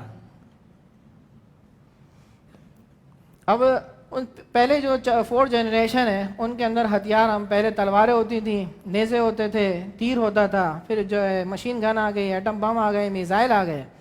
اب یہاں پر نظریاتی جنگ میں آپ کے پاس کون سے ہتھیار ہیں بھائی؟ تو اس کے اندر ہتھیار ہمارے پاس کیا ہیں, تصنیف, تقریر, میڈیا, اخبار, رسائل, سیمینارز. اب ہمارے ہتھیار وہ نہیں رہے جو پہلے تھے. اب ہمیں اگر کوئی نظریہ آ رہا ہے مغرب سے، اب کوئی جی ایسی چیز تو ہے نہیں آج کل کہ رکاوٹ ڈال دی جائے، وہاں سے وہ نظریات یہاں پہ آنا بند ہو جائیں، ایسا کچھ بھی نہیں ہے۔ وہ نظریات کہیں نہ کہیں سے ہمارے پاس آتے رہتے ہیں، چاہے وہ میڈیا کے ذریعے ہو، فیس بک کے ذریعے ہو، یوٹیوب کے ذریعے ہو، سب کے ہاتھ میں جو واٹس ایپ ہے ادھر کہیں نہ کہیں سے اڑ کے آ جاتے ہیں سوال جواب اعتراضات۔ تو لہٰذا اب ہمیں جس میدان کے اندر جو ہے وہ جیسے ہتھیار وہ استعمال کر رہے ہیں ویسے ہی اب ہم یہاں پر استعمال کرنے پڑتے ہیں۔ تو تصنیف اگر وہ تحریر کر رہے ہیں تو ہمیں اس کی تحریر کا جواب دینا پڑے گا، اگر تقریر ہے تو پھر بیانات کے ذریعے انہوں نے جو نظریہ پیش کیا اس کا رد کرنا پڑے گا، کیونکہ یہاں پہ ذہن خراب کیا جا رہا ہے۔ اس طرح میڈیا ہر طرح کا استعمال کرنا پڑے گا، چاہے جس میڈیا پہ پلیٹ فارم پہ وہ ہیں ہم بھی وہاں پہ آ جائیں۔ اس کے علاوہ اخبار، رسائل اور جس طرح آج یہ سیمینار منعقد کیا، کورس کیا گیا، یہ بھی کیا ہے ضروری ہے تاکہ لوگوں کو آگاہی ہو کہ بھئی ذہن کس طرح آہستہ آہستہ خراب کیا جا رہا ہے۔ فتاوی رضویہ کے اندر اعلیٰ حضرت علیہ رحمٰن نے ایک بڑا اچھا جملہ کہا کہ من لم یعرف الشر فیوما یقع فیہ، کہ جو بندہ اگر کسی شر کو نہیں جانتا نا تو کسی نہ کسی دن اس کے اندر پڑ ہی جاتا ہے۔ لہٰذا شر کی معرفت بھی بہت ضروری ہے کہ برائی کیا ہے، کیسی ہے، کس سمت سے وہ آ رہی ہے، لہٰذا اس کو جان لیں گے تو انشاءاللہ ہم بھی اس سے بچنے کی کوشش کریں گے بھی۔ تو یہ آج کے دور کے اندر ہمارے ہتھیار اب تبدیل ہو چکے ہیں، اب نیزوں کی ضرورت نہیں رہی اس میدان میں، اگر دوسرا میدان ہو تو الگ بات ہے، تھرڈ جنریشن، فورتھ جنریشن، لیکن اگر ففتھ جنریشن وار کے اندر کام کریں تو اس میں یہ چیزیں ضروری ہیں۔ یاد رکھیے بھائی کہ ہمیشہ علماء جو ہیں وہ نظریاتی سرحدوں کی حفاظت کرتے ہیں، اور فوج جو ہے وہ خارجی جو حقیقی سرحدیں ہوتی ہیں اس کی حفاظت کرتی ہے۔ اب جس کا جو کام ہے اگر وہ وہی کرتا رہتا ہے تو وہ سیٹ رہتا ہے معاملہ، لیکن اب ہماری سیاست ہے اور ہماری جو ہے فوج ہے وہ ہماری نظریاتی سرحدوں کی حفاظت نہیں، حقیقی سرحدوں کی صحیح حفاظت نہیں کرتی۔ ملک پاکستان کے اندر عجیب عجیب قسم کے لوگ آتے جاتے رہتے ہیں اور جو ہے غلط نظریات پیش کرتے رہتے ہیں، لیکن کوئی روک تھام نہیں ہے۔ لہذا اب ہمارا میدان صرف یہ تھا کہ ہم نظریات کی حفاظت کریں، اور یہ نظریاتی جنگ جو ہے وہ علماء کا ہی میدان ہے، یہاں پہ ہم سب کو اترنا ہی پڑے گا کسی نہ کسی طرح، کسی نہ کسی وقت میں ہمیں کھینچ کے لا دیا جائے گا بھی۔ تو ہمیں اس کام میں آگے آنا چاہیے اور اس میدان کو ہمیں فل کرنا چاہیے، کیونکہ یہ ہمارا ہی کام ہے۔ باقی دیگر کام اگر سیاست ہے اور جو جنگ ہے وہ ہمارا میدان نہیں تھا، لیکن اب وہ میدان کیا ہے، غیروں کے ہاتھ میں آ گیا ہے، جو سیکولر ہیں، لبرل ہیں، ان کا ذہن ویسا ہی ہے، اب علماء کو بھی وہاں جانا پڑتا ہے، اب یہ ہماری مجبوری بن گئی ہے۔ تو ظاہر سی بات ہے کہ اس میدان کے ہم شہ سوار نہیں ہیں تو دشواریاں تو بہت ساری ہوتی ہیں۔ جس میدان کے ہم شہ سوار ہیں تو وہیں پہ ہمیں اپنا کام اچھے طریقے سے کرنا چاہیے، لیکن اس میدان کو بھی اب خالی تو نہیں چھوڑا جا سکتا، کیونکہ وہاں پہ اب کوئی بھی شہ سوار نہیں ہے، سب جو ہے گدھے کی سواری کر رہے ہیں ابھی۔ ٹھیک ہے جی، اب چوتھے سٹیپ پہ آتے ہیں۔ اس میں اب ہمارا پوچھا جائے گا بھئی کہ اہداف، ہدف، ٹارگٹ کون ہے؟ ٹھیک ہے جی، وہاں پہ تو بندہ ٹارگٹ ہوتا تھا، کسی جگہ کو ٹارگٹ بنا دیا، اب یہاں پہ ہمارے ٹارگٹ کون سے ہیں اور دشمن کے ٹارگٹ کیا ہیں؟ تو پہلے ہم دشمنوں کے ٹارگٹ سمجھتے ہیں بھائی، کہ ہمارا جو دشمن ہے وہ اتنے سارے عجیب عجیب قسم کے نظریات بنا رہا ہے، یہ نظریات پہ تفصیل آتی ہے ہم آگے۔ اس کا سب سے پہلا ٹارگٹ کیا ہے؟ اس کا ٹارگٹ یہ ہے کہ بھائی دنیا میں اجارہ داری قائم کرنا۔ اجارہ داری سمجھتے ہیں بھائی، چاہتے ہیں بھائی دنیا میں صرف کیا ہے 4-5 بڑے ممالک ہیں جو یونائٹڈ نیشن کی جو ہے بڑی حیثیت رکھتے ہیں، وہ پوری دنیا کے لوگوں کے جو ہے مستقبل کا فیصلہ کریں، ان کی مرضی کے بغیر کوئی حکومت نہ آئے، کوئی حکومت نہ جائے، سب انہوں نے اپنی اجارہ داری قائم کرنے کے لیے یہ سارے ازمز ایجاد کیے اور لوگوں کو اس کام کے اندر لگا دیا، تاکہ وہ کھیل کود، بے حیائی اور پرانے مذہب سے دوری کریں گے تو وہ دنیا میں پڑ جائیں گے، تو لازمی طور پر جو ہے پھر جو ہم کہیں گے وہ ان کو ماننا پڑے گا۔ پھر دوسرا ان کا ہدف یہ ہے غلامی۔ وہ چاہتے ہیں کہ بھئی پوری دنیا جو ہے ایک تو ہے ہمارے قابو میں بھی رہے، دوسرا کیا ہے ہمارا غلام بن کے رہے۔ تو آج بھی دنیا کے اندر جو ہے انگلینڈ ہے جس نے بہت سارے ممالک کے اندر ابھی بھی غلامی برقرار رکھی ہوئی ہے۔ انڈیا پاکستان کی جان تو چھوڑ گئی جسمانی غلامی کی، لیکن ذہنی غلامی ابھی بھی برقرار ہے۔ ٹھیک ہے، جیسا میں نے ابھی بات کی کہ اگر قرآن حدیث کی بات کرتے ہیں تو لوگ سوالات اٹھانا شروع کر دیتے ہیں، لیکن ان کے سامنے سائنس کی بات کی جائے، چاہے وہ کتنی ہی عقل سے پیدل بات کیوں نہ ہو، ہے بھائی ہماری اسکول کالج میں جو کتابیں پڑھائی جاتی ہیں سائنس کی، چاہے کسی بڑے سے بڑے ادارے کی ہو، اس کے اندر تصویریں بنی ہوئی ہوتی ہیں کہ انسان پہلے بندر تھا، پھر بندر سے آہستہ آہستہ کیا بن گیا، انسان بن گیا، اور یہ پڑھایا جاتا ہے۔ اگر کوئی سوال بھی کر دے کہ بھئی یہ کیسی بات ہو گئی، تو کہتے ہیں سائنس نے بول دیا وہ ٹھیک ہے، اس پہ آپ کوئی سوال نہیں کر سکتا۔ ہاں اگر قرآن حدیث کی بات کی جائے کہ پردہ کیوں ہے، تو وراثت میں ایسا کیوں نہیں ہے، تو دیت کا مسئلہ کیا ہے، ادھر سوالات کرنے کی اجازت ہے، کھلا ہے، فریڈم آف ایکسپریشن ہے، آزادی اظہار رائے کرنی ہے۔ تو یہ کیا ہے، ہماری ابھی ذہنی غلامی ہے، اگرچہ جسمانی غلامی نہیں ہے، اور جسمانی غلامی بھی اسی طرح ہی ہے کہ ملک پاکستان ہو یا کوئی بھی ایسے ممالک ہوتے ہیں، ان میں جتنے بھی بینک ہوتے ہیں وہ ورلڈ بینک اور IMF کے تابع ہوتے ہیں، تو وہ جسمانی غلامی بھی ہوتی ہے، کہنے کو تو غلام نہیں ہوتے لیکن در حقیقت غلام ہی ہوتے ہیں۔ پھر تیسرا کام جو ان کا مقصد ہے وہ کیا ہے بھائی، ایمان، یعنی ہمارے ایمان کو کمزور کرنا یا اس کو سلب کرنا۔ یہ تو دشمن کا یعنی کفار کا ہمیشہ سے ہی موٹو رہا ہے، یہ ہمیشہ اس سے ان کا یہی مشن رہا ہے تاکہ مسلمان کو جو ہے ایمان سے دور کیا جائے، لیکن وہ ہزاروں سال اس پہ محنت کر چکے۔ آج بھی آپ دیکھیں بھائی کسی مسلمان کو اگر آپ کہیں میں تمہیں 2 کروڑ 10 کروڑ روپے بھی دے دوں، آج بت کو سجدہ کر دو، کبھی نہیں کرے گا، کیونکہ پتہ ہے اس کے اندر ایمانی غیرت باقی ہے۔ تو انہوں نے کہا کہ اب اس کو ختم کیسے کریں، اس لیے بہت سارے ازمز ایجاد کیے تاکہ وہ آہستہ آہستہ آہستہ ڈائریکٹ نہیں جائے گا، رفتہ رفتہ کیا ہو جائے گا، اس کا ایمان سلب ہو جائے گا۔ جیسے میں نے ابھی بتایا کہ انڈیا کے اندر 1 لاکھ لوگ مرتد ہوئے ہیں، اور انڈیا کے اندر عورتوں کی مرتد ہونے کی تعداد بھی بہت زیادہ ہے، اور ملک پاکستان ہے یا جو عرب ممالک ہیں وہاں پہ بھی کثرت سے لوگ ملحد ہو رہے ہیں۔ ایک تو ہے کہ لبرل ہو جائے، دوسرا یہ ہے کہ وہ لبرل ہوتے ہوتے آہستہ آہستہ اللہ تعالیٰ کا ہی انکار کر دیتے ہیں، اور جو ہے اللہ تعالیٰ کے وجود کا انکار، قرآن حدیث کا مذاق اڑانا، اللہ رسول کی گستاخی کرنا، یہ شروع ہو جاتا ہے۔ اگر 1200 سال کی تاریخ اٹھائی جائے آج سے پہلے کی، تو اگر آپ کو گستاخ رسول مل جائے گا تو وہ وہی ہوگا جو کافر ہوگا، مسلمان 1-2 ہی آپ کو ملے گا کہ جو مسلمان ہوا اس نے گستاخی کی پھر بعد میں مرتد ہوا۔ لیکن اگر پچھلے 200 سال میں دیکھا جائے تو میں ایک جگہ اسٹیٹس پڑھ رہا تھا کہ بھئی تقریباً 5000 لوگوں نے گستاخی کی ہے ان 200 سال کے اندر، جو آن دا ریکارڈ موجود ہے۔ ان 5000 میں سے 1500 کافر ہیں اور 3500 مسلمان ہیں۔ تو آپ ریشو دیکھ رہے ہیں کس طرح تبدیل ہو رہا ہے کہ مسلمان جو ہیں وہ کس کی سوچ کبھی نہیں ہو سکتی تھی کہ وہ اللہ رسول کے بارے میں کچھ بولے بھی، لیکن اب اس کا آہستہ آہستہ ایسا زہر ڈال دیا گیا، اب مسلمان ہی کیا ہو رہے ہیں، اللہ رسول کی گستاخی کرتے ہیں اور مرتد ہو جاتے ہیں۔ تو یہ پلاننگ ہے کہ بھئی آپ کو ذہنی غلام بنا دیا گیا، پھر اس سے آرام سے آپ کا ایمان سلب کر لیا جائے گا، کیونکہ اب وہ کونے پہ پہنچ گئے نا بھئی، اب ایک دھکا لگایا چلا گیا بھئی۔ پھر اب ہمارے اہداف کیا ہیں؟ ہمارا جو ہے سب سے پہلا ہدف کیا ہے بھئی، رضا الہی۔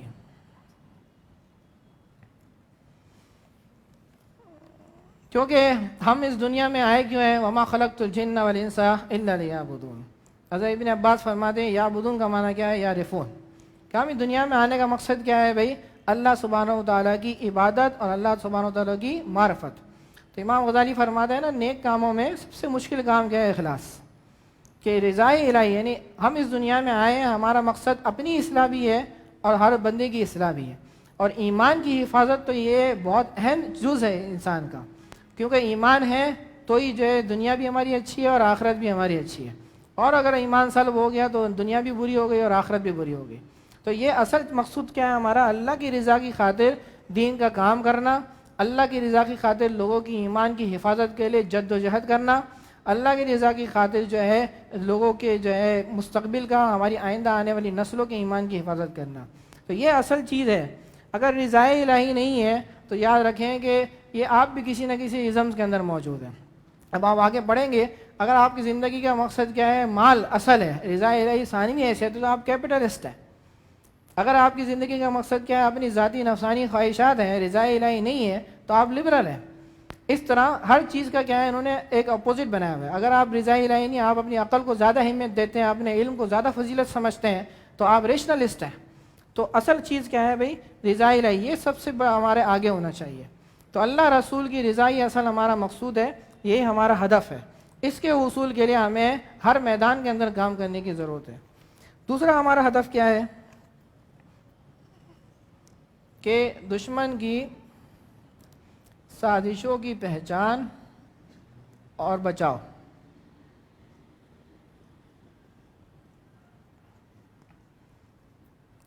یہاں پہ ہم بتا دوں بھائی، لوگ کہتے ہیں بار بار بس سازش دشمن کی، تو کہتے ہیں بھائی دشمن ہمارا بڑا برا ہے، یہ سازشیں کرتا ہے، ہمیں نقصان پہنچاتا ہے.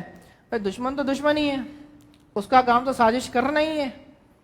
تو عقل تو ہمارے پاس ہونی چاہیے تھی کہ ہم اس کو پہچانتے اور ہم اس کا جو ہے سد باب کرتے. لیکن صرف اس کو برا بھلا کہنے سے، گالیاں دینے سے کچھ بھی فائدہ نہیں ہے. تو دشمن تو شروع سے ہی ہمارے خلاف جو ہے پلاننگ کرتا رہا ہے اور آج بھی کرتا رہے گا. اور ہمارا کام یہ ہے کہ اس کو سمجھنا تھا اور اس سے بچنا تھا. لیکن ہم نے کیا کیا بھائی، دشمن کو اپنا دوست سمجھ لیا. ہم سمجھے کہ بھائی ادھر سے جو بات آ رہی ہے وہ ٹھیک ہے. کیوں بھائی؟ کیونکہ وہ ہماری نفسانی خواہشات کے مطابق ہے، اس لیے ہمیں اچھی لگ رہی ہے. انہوں نے کہا کہ بھائی تم جو فلمیں دیکھو، ہم نے کہا ٹھیک ہے. انہوں نے کہا ڈرامے دیکھو، ہم نے کہا ٹھیک ہے. انہوں نے کہا بھائی کہ کھیل کود میں پڑ جاؤ، ہم نے کہا ٹھیک ہے. تو وہ جو کہتے جا رہے ہیں کرتے جا رہے ہیں. وہ کہہ رہے ہیں بھائی آپ اپنا نظام تعلیم تبدیل کرو، ہم نے کہا ٹھیک ہے. انہوں نے کہا اپنا سیاسی نظام تبدیل کرو، ہم نے کہا ٹھیک ہے. ہمیں تو سمجھنا ہی نہیں ہے نا، تو ہم نے تو اس کی پہچان کی سوچ چھوڑ دی. اور پہچان ہوگی تو پھر ہم بچاؤ کریں گے. جب تک پہچان ہی نہیں ہے تو بچاؤ کیسے ہوگا؟ آج بھی دیکھیں ہم کتنے ایسے لوگ ہیں جو جمہوریت کو جو ہے اسلام سے ثابت کرنے کی کوشش کرتے ہیں. کتنے ایسے لوگ ہیں جو ٹی وی ڈراموں کے بھی جواز کے فتوے ملنا شروع ہو گئے. تو بہت سارے اسی طرح بہت سارے فتوے آنا شروع ہو گئے کہ آن لائن نماز بھی شروع کر دیں. امام صاحب گھر مسجد میں اور موبائل کے ذریعے جو ہے سب گھر میں جماعت شروع کر دیں. یعنی ہم اپنی آسانیاں، نفسانی خواہشات کو اس کو غالب کرنا چاہتے ہیں اور شریعت کو مغلوب کرنا چاہتے ہیں. تو یہ ہماری کیا ہے بھائی، دشمن جو بھی کرتا جا رہا ہے ہم اس کو جا کے سر تسلیم میں خم کرتے ہوئے جا رہے ہیں. ہمیں سب سے پہلے اس کی سازش کی پہچان بھی کرنی ہے اور اس کے بچاؤ کے اقدامات بھی کرنے ہیں. پھر اس کے بعد تیسرا جو ہے ہمارا مقصد ہے، جو ہدف ہے، وہ ہے سیاسی قوت.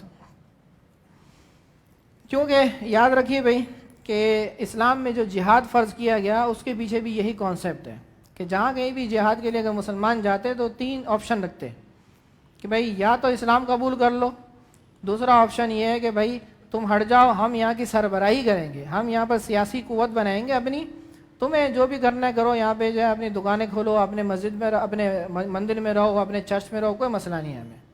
بھائی ہمیں کیا دے دو بھائی، سیاست دے دو، ہم حکمران بنیں گے یہاں پر. اور تیسرا آپشن کیا ہوتا تھا، اگر یہ 2 آپشن قبول نہیں ہے تو پھر اب جہاد کے لیے تیار ہو جاؤ. اور جہاد بھی کس سے کیا جاتا تھا؟ جو میدان جنگ میں لڑنے کے لیے آئے ہیں اور اس کو ختم کرنے کے صرف حاصل کیا کرنا ہوتا تھا ہمیں؟ سیاسی قوت. کیوں بھائی؟ کہ ہم جتنے بھی آج کے جب ہم ادارے بنے ہوئے، مذہبی ادارے، مذہبی تنظیمیں بنی ہوئی ہیں، اگر ہم دین کی تبلیغ کرتے ہیں، ہم صرف گزارشات کرتے ہیں، ہم صرف ذہن سازی کرتے ہیں بھئی یہ اچھی بات ہے یہ کر لو. ہم ان کے اوپر جو ہے زبردستی نہیں کر سکتے. ہم خیال ان کو ذہن بنا سکتے ہیں، ان سے بات چیت کر سکتے ہیں، ان کو سمجھا سکتے ہیں، اس کا بھی بڑا عظیم فائدہ ہے. لیکن جو پاور کے اسلام کی پاور ہوتی ہے، جو سیاسی پاور ہوتی ہے، اس کا کوئی نعم البدل نہیں ہو سکتا. کیوں آپ نہیں دیکھتے بھائی کرونا کے اندر حکومت جائز کاروبار بند کر سکتی ہے تو حکومت کیا ناجائز کاروبار نہیں بند کر سکتی عام دنوں میں؟ کیونکہ اس کے پاس پاور ہے. ہم اگر کسی کو بولیں میں تو شراب نہیں بھی تو ہم گزارش کر سکتے ہیں، اس سے نقصانات بیان کر سکتے ہیں، لیکن حکومت ایک آرڈر پہ اس کو سب کچھ ختم کر سکتی ہے. تو سیاسی قوت کے بغیر اسلام کا جو برکتیں ہیں وہ کبھی بھی ظاہر نہیں ہو سکتی. لہذا سیاسی قوت کا حاصل کرنا بہت ضروری ہے. اب چاہے اب ظاہر سی بات ہے، اب ضروری دنیا کے اندر جمہوری نظام ہے تو لوگ سیاسی قوت کا حاصل کرنے کے فی الحال اسی نظام کا حصہ بنتے ہیں تاکہ آہستہ آہستہ آگے بڑھیں. وہ ان کی مجبوری ہے، ورنہ جمہوریت اور اسلام کا آپس میں کوئی تعلق نہیں ہے. اس کا ہم جب ازم سے تفصیل کریں گے انشاءاللہ. تو یاد رکھیں بھئی، اقبال نے کہا نا بھئی کہ جدا ہو دین سیاست سے تو رہ جاتی ہے چنگیزی. تو اگر سیاست کے اندر جو ہے ہمارے اندر جو اسلامی ایسے حکمران جو دین اسلام کو ترجیح دیتے ہوں، ان کے احکامات کے نفاذ کی صلاحیت رکھتے ہوں، جب تک یہ نہیں آئیں گے تو ہم جو ہے صحیح طریقے سے اسلام کا چہرہ کبھی بھی نہیں دیکھ سکتے. یہ ہمارے مختصراً میں نے 3 اہداف بیان کر دیے. اب اس جنگ کے اندر یہ بھی دیکھنا ہوتا ہے کہ دشمن کی کیا قوتیں ہیں اور دشمن کی کیا کمزوریاں ہیں، اور ہماری کون سی قوتیں ہیں اور ہماری کون سی کمزوریاں ہیں. اب یہ مزید اس پہ سٹیپ پہ آتے ہیں.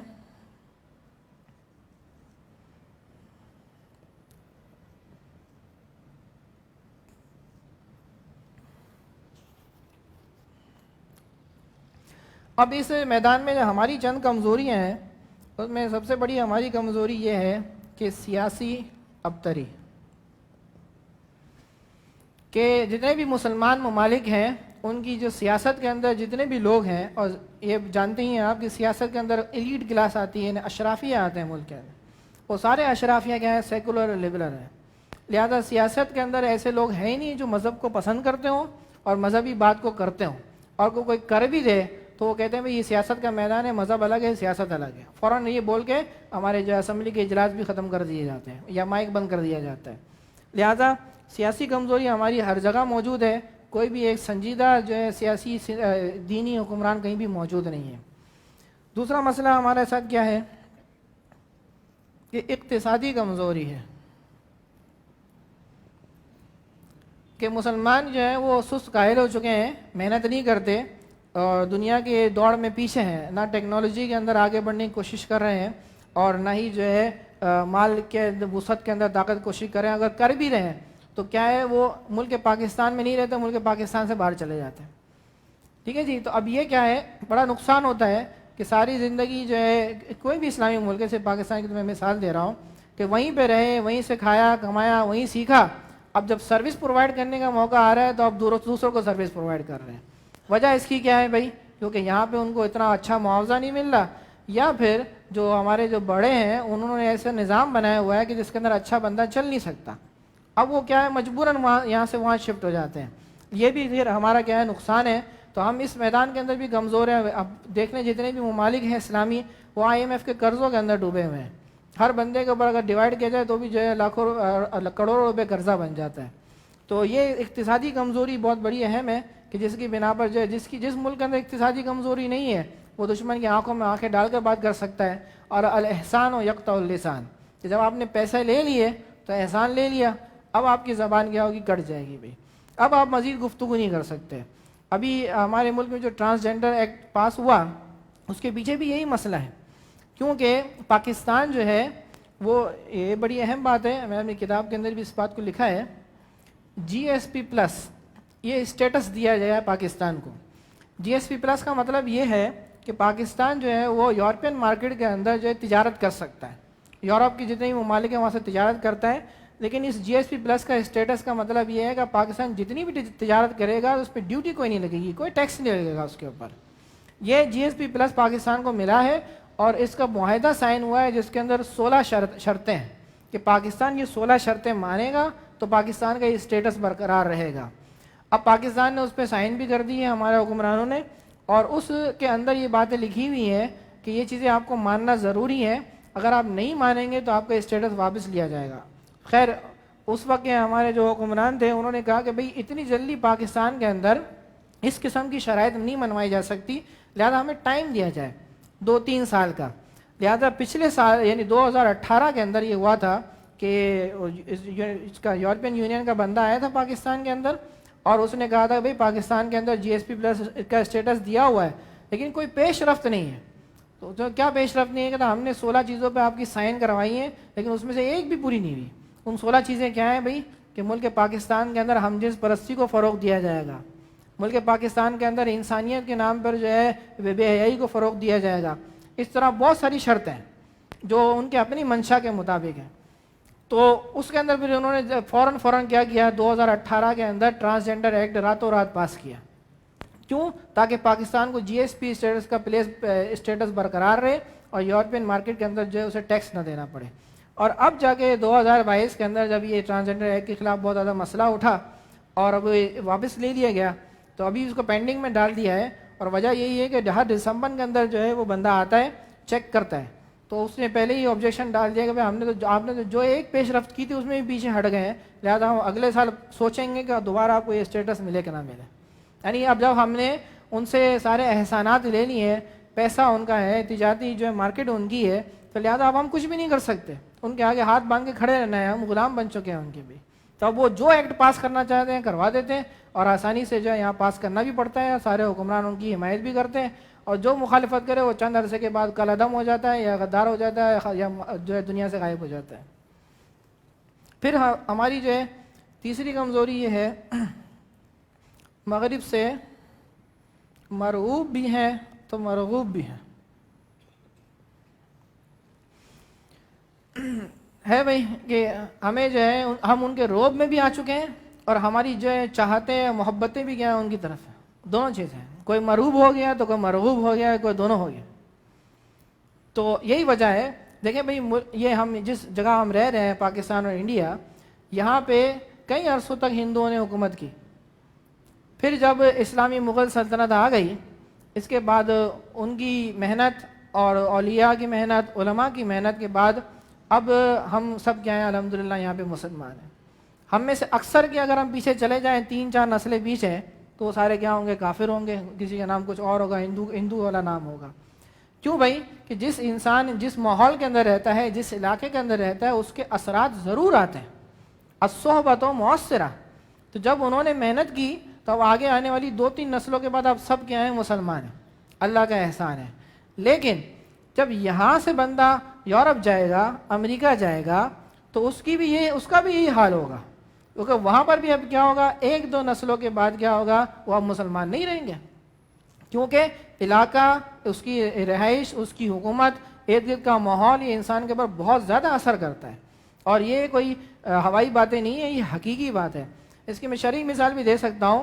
آپ نے وہ سنی ہوگی وہ حدیث کہ جس شخص نے جو ہے 99 قتل کیے، پھر اس نے ایک اور قتل کر دیا، پوری سینچری پوری کر دی. اب اس کے بعد جا کے جب اس کسی عالم دین سے پوچھا اب کیا ہوگا، اس نے کہا میں معافی ہو جائے گی، لیکن اب نیک لوگوں کا علاقہ ہے وہاں پہ چلا جا. یہ کیوں بولا گیا؟ کیونکہ نیک لوگوں کی صحبت کے اندر رہے گا، جہاں پہ مذہبی ماحول ہوگا، دینی ماحول ہوگا، تو اس کا کچھ نہ کچھ اثر آتا ہے. اور اس کی وجہ سے ہی جو ہے اس کو وہاں جانے کا حکم دیا. دیکھیں بھی طلباء بھی مدرسے میں آتے ہیں تو شروع میں تو مسجد میں گھسے یا مدرسے میں گھسے، ٹوپی پہن لی، پھر باہر نکلتے ٹوپی اتار دی. لیکن رفتہ رفتہ کیا ہو جاتا ہے؟ پھر عادت بن جاتی ہے، ماحول بن جاتا ہے، سوچ بن جاتی ہے، پھر آہستہ آہستہ ذہن سازی ہوتی ہے.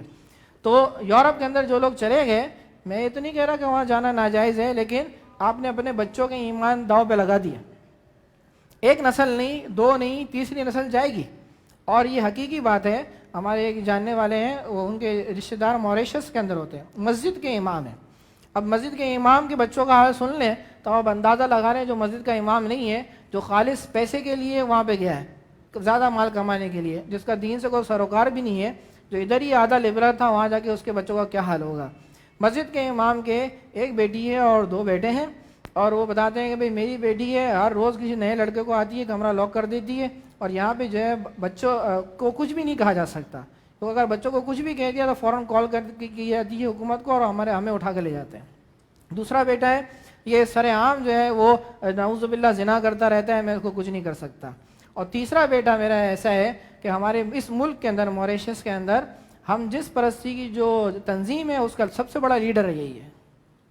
یعنی وہ چلاتا ہے، اس کو لیڈ کرتا ہے. اب جب ایک امام کے بچوں کا یہ حال ہے تو عام بچوں کا اب کیا حال ہوگا؟ اگر ایک نسل نہیں، 2 نہیں، تو تیسری نسل تباہ و برباد ہو جائے گی. تو یہ ہمارا کیا ہے بھائی، ہم مغرب سے اتنے روب میں آ چکے ہیں اور بعض کو اتنا پسند آ گیا ہے کہ وہاں کے جانے کے بس ہمارا ایمان جو ہے جو ہے گرین کارڈ کے اوپر بک جاتا ہے. ایسا حال ہو چکا ہے بھائی. پھر اس کے بعد جو ہے دشمن کی کمزوریاں کیا ہیں؟ دشمن کی سب سے بڑی کمزوری یہ ہے کہ باطل نظریہ. الحمدللہ ہم آگے جب آئیں گے تو ہماری جو ہے سب سے بڑی قوت یہی ہے کہ ہمارا نظریہ مضبوط ہے، اور ان کی سب سے بڑی جو ہے کمزوری یہ ہے کہ ان کا نظریہ باطل ہے. اب دیکھا جائے تو پرانے فلاسفہ یونان تھے، انہوں نے جو نظریات پیش کیے، ہمارے علماء نے ان کے جوابات دیے. تو علمی اصطلاح میں کہتے ہیں کہ انہوں نے جو بحث و مباحثہ کیے نا، وہ نظریاتی اختلاف کیے تھے، تو ہمارے علماء نے اس نظریات کا جواب دیا. لیکن آج کل جتنی بھی جو باتیں کی جاتی ہیں نا، وہ بدیہیات کے برخلاف باتیں کی جاتی ہیں. یعنی آسان انداز میں یوں کہوں کہ وہ تھوڑی گہری بات کرتے تھے اور آج یہ سطحی باتیں کرتے ہیں. یعنی یہ بدیہیات کا انکار کرتے ہیں، وہ نظریات کا انکار کیا کرتے تھے. لہذا ان کا مقابلہ مشکل تھا، ان کا مقابلہ اتنا مشکل نہیں ہے، ان کا مقابلہ آسان ہے. اب آپ سوچ لیں کہ ایک بالکل بچوں والی بات ہے، بچکانہ بات ہے. کوئی بندہ آ کے مجھے یہ کہے بھئی میری عمر جو ہے 35 سال ہے، لیکن میرا دماغ یہ بولتا ہے، دل یہ بولتا ہے کہ میری عمر 20 سال ہے. تو ہم کیا کہیں گے؟ بھائی تم اپنا علاج کرا، یا تو نے آج صبح دوائی نہیں پی، اس طرح کہہ کے اس کو بھگا دیں گے. کوئی یہ کہے گا بھائی میرا قد تو 5 فٹ ہے، لیکن میرا دل یہ کہتا ہے میرا قد 10 فٹ ہے. ہم کہیں کیا ہو گیا بھائی، طبیعت ٹھیک ہے، یا اس کو جو ہے پاگل خانے بھیج دو. اب اس قسم کی باتیں بیوقوفانہ مکان ہے، ہر بندہ اس کو سمجھتا ہے. لیکن یہ ٹرانسجینڈر ایکٹ کے اندر یہ لکھا ہوا ہے جو ہمارے ملک کے اندر پاس بھی ہو چکا ہے، اور 28,000 درخواستیں جو ہیں موصول بھی ہو چکی ہیں نادرا کو، کہ ایک بندہ مرد ہے لیکن وہ کہتا ہے کہ میرے خیال ایسا ہوتا ہے، میرا دماغ یہ بولتا ہے کہ میں عورت ہوں، تو اس میں نادرا جو ہے اس کو پابند ہے کہ وہ ایم یعنی میل کی جگہ ایف لکھ دے، فیمیل ہے یہ۔ اور کوئی عورت آگے یہ بولتی ہے کہ میرا یہ دماغ یہ بولتا ہے کہ میں مرد ہوں، تو ادھر ایف کی جگہ ایم لکھ دیا جائے، اور 28,000 درخواستیں پاس بھی ہو چکی ہیں، تبدیل بھی ہو چکا ہے یہ معاملہ۔ اب کتنی بچکانہ اور احمقانہ بات ہے، لیکن اس کو ہم نے بڑی تحقیقی اور گفتگو کر دی، ہم نے تو بڑے ایک نیا دنیا آباد کر دی ہے بھائی۔ اسی طرح دیکھیں بھائی، ایک تو ہوتا ہے ہیومن رائٹس، ایک ہوتا ہے اینیمل رائٹس۔ اینیمل رائٹس یہ ساری باتیں آن دا ریکارڈ موجود ہیں، الحمدللہ ہر چیز کا حوالہ میں دے دوں گا، لیکن ابھی جلدی ہے اس لیے مختصر کر رہا ہوں کہ یونائٹڈ نیشن کے اندر آپ نیٹ پہ سرچ کر لیں اینیمل رائٹس۔ اب ہر چیز وہ دکھاتے ہیں بڑی اچھی ہے، بڑی خوبصورت ہے، لیکن اندر جو گندگی بھری ہوتی ہے وہ آپ سنیں۔ انہوں نے کہا کہ اینیمل رائٹس یہ ہے کہ انسانوں نے ہزاروں سال جانوروں کے ساتھ ظلم و ستم کیا، ان کا گوشت کھایا ہے، ان کا دودھ پیا ہے، ان کے گوبر سے کھاد بنائی ہے، اور ان کو کھیتوں میں جو ہے جوت دیا ہے، اور اس سے جو ہے نا انہوں نے اناج اگائے ہیں، اتنا سارا ظلم کیا ہے۔ لیکن آج ہم ایسی ترقی یافتہ دور کے اندر آ گئے ہیں، سمجھدار ہو گئے ہیں، لہذا ہمیں چاہیے کہ آپ جانوروں کی خدمت کریں، اور جو ہمارے لوگوں نے انسانوں نے ظلم کیا وہ اس ظلم کا اسے بدلا دیں۔ اب یہاں تک جملہ تو بڑا اچھا لگ رہا ہے بھائی، لیکن اب کیا ہے آگے وہاں پہ یہ بات لکھی ہوئی ہے، لہذا اب انسانوں کو چاہیے کہ اپنا گوشت کاٹ کے ان کو کھلائیں، اپنا دودھ ان کو پلائیں، اپنا گوبر جو ہے ان کے لیے استعمال کریں۔ اب سوچ سکتے ہیں بھائی کس طرح وہ اپنے باطل نظریے کو جبراً لوگوں پہ نافذ کر رہے ہیں، اور کہتے ہیں کہ بھائی اگر آپ human rights, animal rights, feminism, عورتوں کے حقوق کو نہیں مانیں گے تو ہم آپ کو تباہ و برباد کر دیں گے، آپ کا مال چھین لیں گے، آپ کے اوپر حکومت کریں گے، آپ کے اوپر ایٹم بم مار دیں گے۔ تو یہ ان کا باطل نظریہ ہے جس کی کوئی بنیادیں نہیں ہے، ایک ادنا شعور والا بندہ بھی سمجھ سکتا ہے کہ یہ بیوقوفانہ اور احمقانہ باتیں ہیں۔ لہذا ان کی سب سے بڑی کمزوری یہ ہے کہ ان کا نظریہ بالکل باطل ہے۔ دوسرا مسئلہ کیا ہے ان کا؟ دوسرا مسئلہ یہ ہے کہ بھئی آپس میں نا اتفاقی۔ اب یہ ہمیں سمجھنی چاہیے بھئی، ہمارے حکمرانوں کو بھی اور ہمیں بھی، کہ دشمن کبھی بھی بظاہر تو ایسا لگتا ہے کہ نیٹو فوج بنی ہوئی ہے، سب متفق ہو گئے ہیں مسلمانوں کو ماننے کے لیے، لیکن یہ آپس میں کبھی بھی اتفاق نہیں کرتے ہیں، ان کے آپس میں بڑی سخت دشمنیاں ہوتی ہیں۔ قرآن مجید نے بھی ارشاد فرمایا تحسبهم جميعا وقلوبهم شتى، کہ تم اسے گمان کرتے ہو کہ یہ سارے کیا ہیں، متفق ہیں، لیکن کہ دل آپس میں کیا ہیں، جدا جدا ہیں۔ اب ہمیں جو ہے ان کی اس کمزوری سے فائدہ اٹھانا چاہیے، ہمیں ان کے درمیان کیا ہے، پھوٹ ڈالنی چاہیے، ان کو آپس میں لڑوانا چاہیے، کیونکہ ان کا اتفاق چٹکی میں ختم ہو سکتا ہے۔ یہ ان کی ہو گئی دوسری کمزوری۔ پھر تیسری کمزوری ان کی کیا ہے؟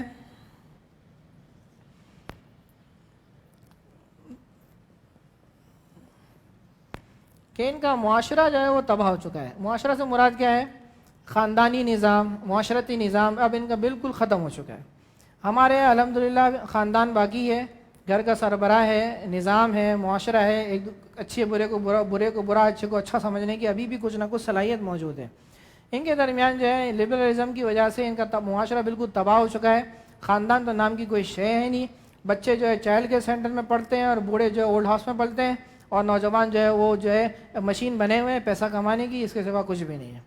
کوئی سوچ نہیں ہے، کوئی جو ہے مستقبل کی پلاننگ نہیں ہوتی بھائی، بس صرف کیا ہے، بس کماؤ کھاؤ سو جاؤ، بس یہ ان کی زندگی بن چکی ہے۔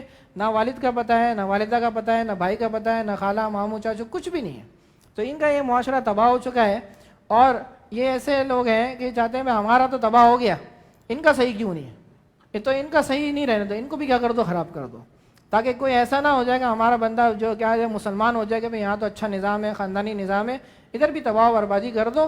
اور دیکھ لیں ملک پاکستان کے اندر روز بروز جو ہے وہ طلاق کی شرح کتنی بڑھتی ہوئی جا رہی ہے، کتنا ہی میاں بیوی کے درمیان اعتماد ختم ہوتا جا رہا ہے، اور گرل فرینڈ بوائے فرینڈ کا رواج کتنا بڑھتا ہوا جا رہا ہے۔ تو یہ ان کا یہ پلاننگ ہے، ان کا اپنا معاشرہ تباہ ہو گیا، کہتا ہے ہم خراب ہو گئے تو ہم تمہیں بھی کیا کر دیں گے، خراب کر دیں گے۔ پھر اسی معاشرہ جب تباہ ہو گیا، خاندان تباہ ہو گیا، تو چوتھی خرابی ان کے پاس کیا آ گئی بھائی؟ افرادی قلت آ گئی۔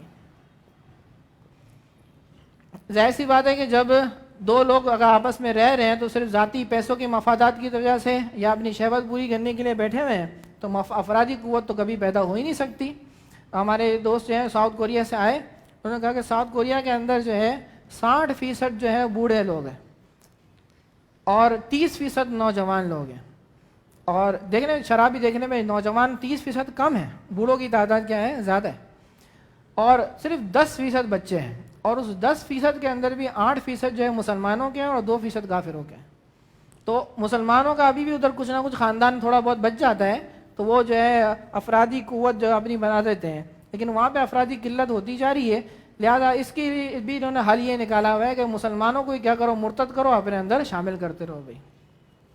پھر اس کے بعد آخری جو ہے ادھر جو ہماری بات ہے وہ ہے بھائی قوتیں۔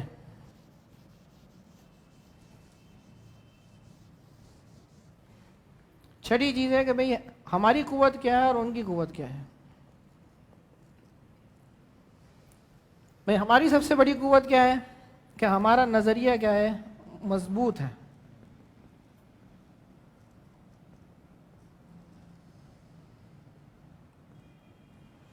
الحمدللہ پہلے بھی اور آج بھی علماء جو ہیں اس میدان میں اپنے موجود ہیں۔ اسلام کی بنیادیں پہلے بھی مضبوط تھی، آج بھی مضبوط ہیں، اور انشاءاللہ قیامت تک مضبوط رہیں گی بھی۔ تو ہر دور میں ہمارے پاس ایسے لوگ موجود ہوتے ہیں جو باطل کی آنکھوں میں آنکھیں ڈال کر جو ہے چلتے رہتے ہیں، اور ہمارے پاس ہر چیز ہے، ایسا نہیں ہے کہ ہم نے کوئی خواب کے ذریعے تو مکاشفات کے ذریعے اپنا مذہب بنایا ہے، ہم نے جو ہے وہی کے ذریعے اپنا مذہب بنایا ہے، اور حدیث کی حفاظت کے لیے ہمارے محدثین نے جو خدمات دی ہیں وہ ہم سوچ بھی نہیں سکتے ایسی خدمات دی ہیں۔ اگر آپ حدیث کی کتابیں پڑھیں تو ہم سمجھیں گے ہم تو عیاش لوگ ہیں، ہم تو کوئی دین کا کام ہی نہیں کرے، اصل تو وہ انہوں نے محنتیں کی ہیں۔ تو جو مضبوط اور مستند باتیں انہوں نے کی، اس طرح ہر دور میں فتنے آئے، علماء نے ان کا رد کیا مستند اور مضبوط ذریعے کے ذریعے۔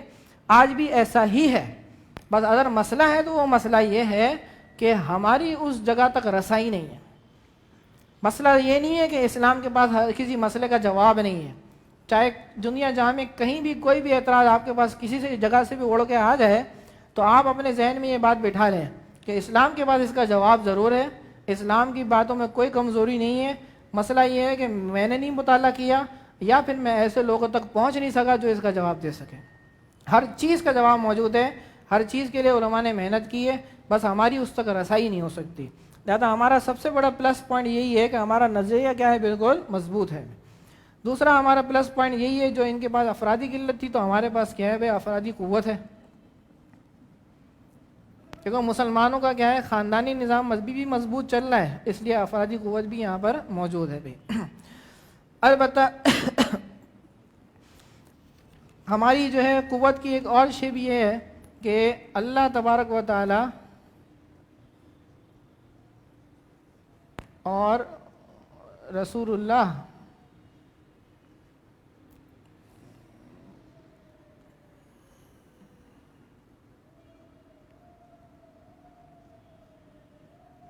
سے انعام کی امید ہے۔ ٹھیک ہے جی، ان کی ساری محنتیں صرف کیا ہے، دنیا کے حصول کے لیے، ہمیں الحمدللہ وہاں سے کیا ہے، انعام کی امید ہے۔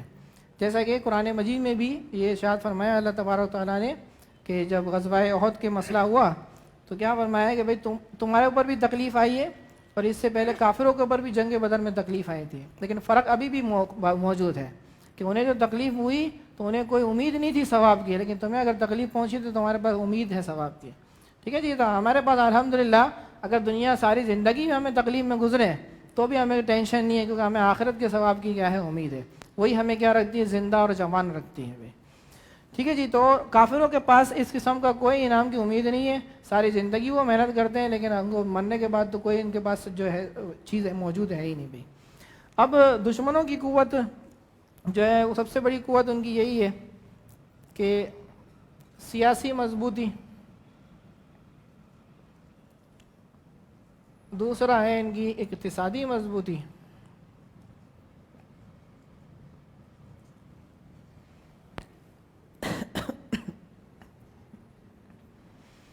یہ دو مضبوطی ایسی ہے جس کی بنا پر جو ہے وہ تو پوری دنیا پر حکومت کر رہے ہیں کہ جہاں کہیں بھی، ایک تو ان کی اپنی سیاست مضبوط ہے، اس کے علاوہ پوری دنیا کے اندر جمہوری نظام نافذ کیا گیا، اور اس جمہوری نظام میں ان کی تمام منشائیں پوری ہو جاتی ہیں، کیونکہ جمہوری نظام میں ہر 5 سال کے بعد کیا ہوتا ہے، بندہ تبدیل ہو جاتا ہے، لہذا یہ ان کے لیے آسانی ہوتی ہے کہ اگر کوئی ایسا حکمران آ گیا جو ان کی منشا کے خلاف بھی ہو تو زیادہ سے زیادہ اس کی عمر کتنی ہے؟ 5 سال، لہذا وہ ہماری مطابق ہی چلے گا۔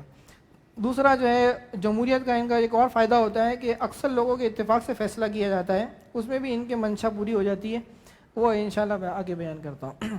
دوسری اقتصادی مضبوطی ہے، پوری دنیا کا جو ہے انہوں نے پہلے کاغذی کرنسی پہ لگا دیا تاکہ سونا اپنے قبضے میں رہے، پھر اس کے بعد کیونکہ کاغذ تو چھاپنا ہے، کاغذ ہے بھائی، سونا اپنے قبضے میں کر لیا، اس کے پیچھے آگے سب کو کاغذ پہ لگا دیا، پھر وہ بھی ختم کر دیا، اب کس کے اوپر آ گئے بھائی؟ پلاسٹک منی کے اوپر، یعنی یہ سب ATM کارڈ استعمال کریں، سب کا اکاؤنٹ کے بینک کے اندر ہوگا، اب وہ جب چاہیں آپ کے اکاؤنٹ کو منجمد کر دیں اور جو ہے اب آپ کو جو ہے محتاج کر دے بھائی۔ تو اقتصادی کے اندر بھی انہوں نے جو ہے ہر جگہ جو ہے کو اپنی طاقت برقرار رکھی تاکہ ہر بندہ ان کے اپنے قابو میں رہ سکے بھی۔ یہ ہمارا جو ہے تیسرا اسٹیپ تھا، جو نظریاتی جنگ کے ہم نے خد و خال تھے وہ بیان کیے۔ اب ہم اپنے مین ٹاپک کے اوپر آتے ہیں جس کو ہم کہتے ہیں بھائی ازمس۔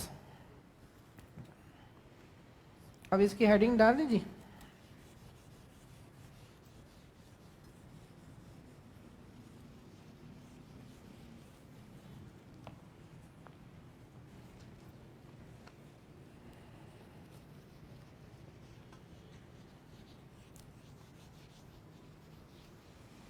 جس طرح ہم نے پہلے بتایا کہ اب یہ اصل الحاد کا ٹاپک ہے کہ الحاد کے اندر یہ سارے ازمس آتے ہیں، اور ان سب میں کیا ہوگا؟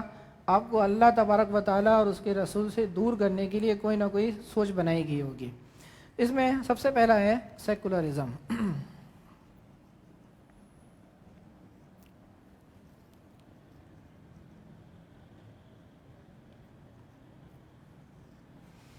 سیکولرزم کی تعریف یہ ہے کہ سیاست اور مذہب الگ ہے۔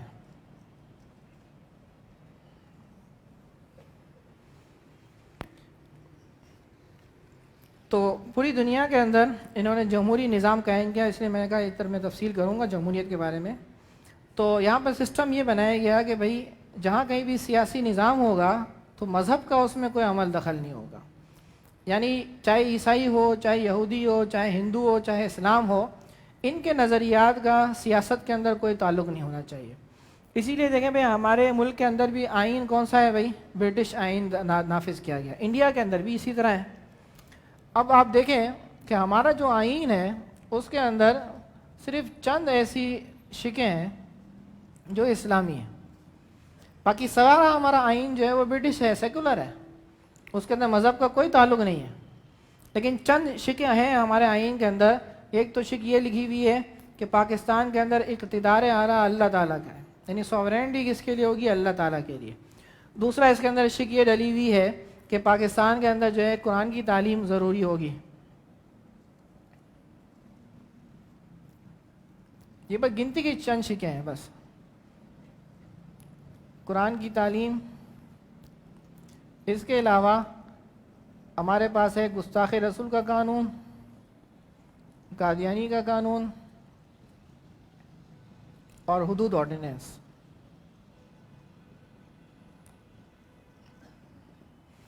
بس یہ گنتی کی 4-5 چیزیں ہیں جو اسلامی ہیں، باقی سارا کا سارا آئین جو ہے ہمارا سیکولر ہے، اس کے اندر مذہب کا کوئی تعلق نہیں ہے۔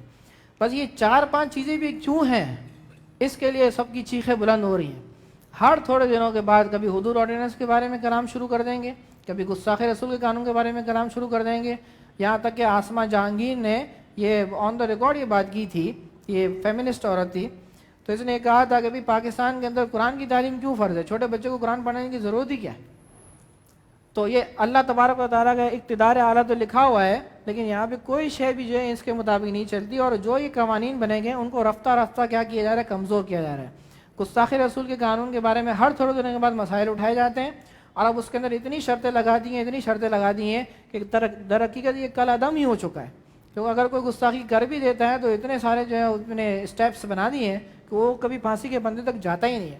قادیانی کا مسئلہ ہمارے پاس اٹکا ہوا ہے، اس کے لیے محمد علی مرزا کو تیار کیا گیا ہے، کیونکہ ختم نبوت کا مسئلہ اجماع صحابہ سے ثابت ہے، تو اس لیے وہ کیا کرتا ہے؟ آہستہ آہستہ کیا ہے؟ صحابہ کے کردار کو داغدار کر رہا ہے، تاکہ مسلمانوں کا ذہن کیا ہو گئی؟ صحابہ کی اہمیت اس کے اندر کم ہوتی جائے۔ یوں اس کے ساتھ ان کے حمایتی تفضیلی بھی ہیں جو صحابہ کے لیول کو کم کرتے رہتے ہیں، اب آخر میں کیا ہوگا بھئی، جب یہ صحابہ کے لیول لوگوں کے ذہن میں کم ہوگا تو اس قانون کے پیچھے بھی کیا پڑ جائیں گے اور اس کو بھی ختم کرنے کی کوشش کریں گے. یہ سب پلانڈ ہوتا ہے، ایسا نہیں ہے کہ کوئی ایسے اچانک کوئی پیدا ہو گیا تو اس نے کر دیا. تو یہ پلان لوگ کیا کام کیا جاتا ہے.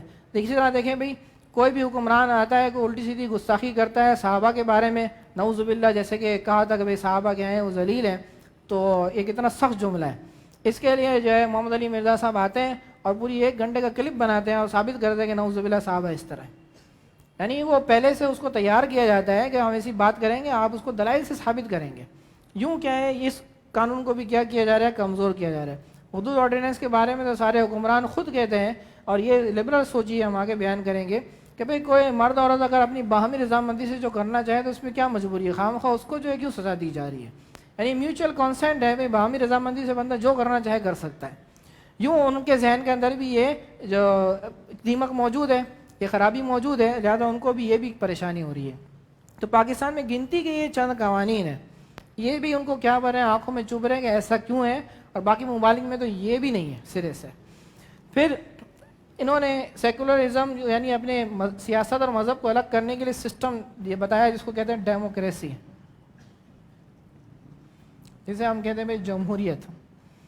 یاد رکھیے بھائی، جمہوریت اور اسلام کا کوئی تعلق نہیں ہے، یہ بالکل الگ الگ سوچیں ہیں. بالکل جمہوریت کیا ہے؟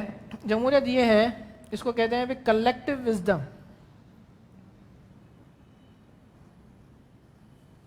یعنی اجتماعی عقل جو فیصلہ کرے گی وہ ٹھیک ہوگا. یعنی کثیر لوگ مل کر کسی ایک بندے کو چن لیں تو وہ کیا بن جائے گا، سربراہ بن جائے گا. یوں اب اس میں سسٹم کیا ہوتا ہے بھائی، پارٹی بازی ہوگی، پارٹی بنائی جائے گی، اس کے اندر بہت سارے لوگ ہوں گے، پھر سب مل کے ووٹ دیں گے، جس کے ووٹ زیادہ ہوں گے وہ کیا بن جائے گا، ملک کا سربراہ بن جائے گا. یعنی اب اس کے اندر کیا ہے بھائی، عوامی اکثریت کی بنا پر کیا ہے، نمائندہ منتخب کر دیا جاتا ہے. اب یہ جو جمہوریت ہے یہ کوئی نیا نظریہ نہیں ہے، فلسفے کے اندر آتا ہے، جہاں پہ بتاتے ہیں بھائی فلاسفہ نے حکمت نظریہ اور حکمت عملیہ 2 چیزیں بنائی. تو حکمت عملیہ کے اندر آتا ہے بھائی تہذیب الاخلاق، تدبیر منزل اور سیاست مدن. یعنی پہلے تو فلاسفہ صرف جو ہے وہ طبیعیات کے اندر بحث ہوتی تھی یا الہیات کے اندر، لیکن آج مغربی نظریات کے اندر ہمیں جو ہے سیاست مدن کے اوپر بھی بحث کرنی پڑتی ہے، تہذیب الاخلاق کے اوپر بھی اور تدبیر منزل کے اوپر بھی. یعنی ایک ذاتی بندہ ہے، اس کے اخلاق کیا ہونے چاہیے، ایک چھوٹا سا ادارہ ہے یا جو گھر ہے یا چھوٹا ادارہ ہے اس کے اندر کیا اسلوب ہونا چاہیے اسلامی، اور سیاست کس طرح چلنی چاہیے. یہ نظریات بھی عوام میں جو ہے سمجھنے کی ضرورت ہوتی ہے اہل مغرب کی، کہ انہوں نے یہاں پر بھی ہمارے حملے شروع کر دیے ہیں. اب یہ جو نظریہ ہے، یہ سیاست مدن کا نظریہ، یہ بہت پرانا ہے.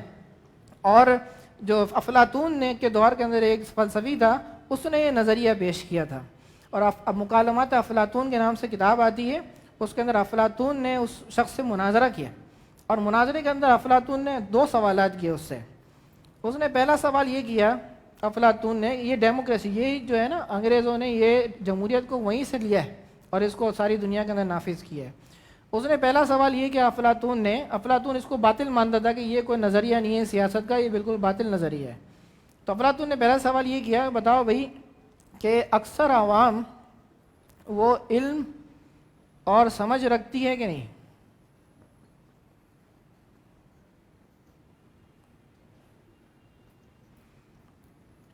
کیونکہ وہ اپنے منطقی انداز کے اندر بحث کرتے ہیں، اس لیے انہوں نے ہے یا نہیں اس طرح جو سوال بنایا.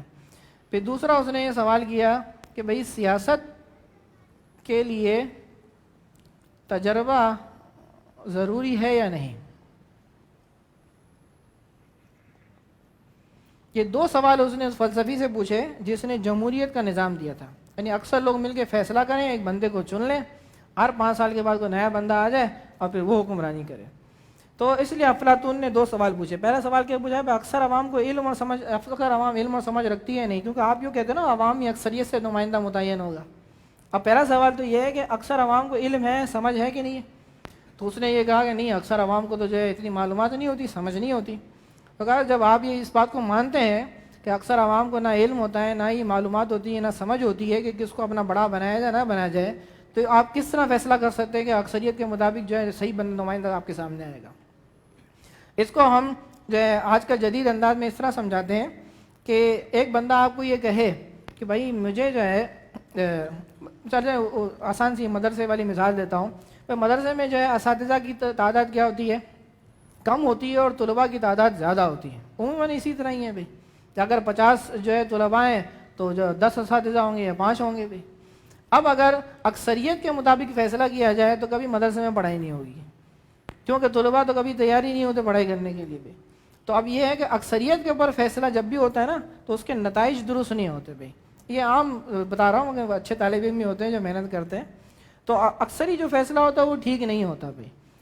اچھا جی، پھر دوسرا جو اس کا سوال ہے بھائی، سیاست کے لیے کیا ہے بھائی، تجربہ چاہیے یا نہیں چاہیے؟ تو سامنے اس نے یہ کہا کہ بھائی تجربہ تو بہت ضروری ہے، سیاست تو مشکل کام ہے، آسان کام نہیں ہے. تو کہا کہ بھائی ہر 5 سال کے بعد جب نیا بندہ آئے گا تو وہ تجربے کار ہوگا یا نہ تجربے کار ہوگا. تو لہٰذا آپ کا نظام تو خود ہی 2 سوالوں کے اندر باطل ہو چکا ہے.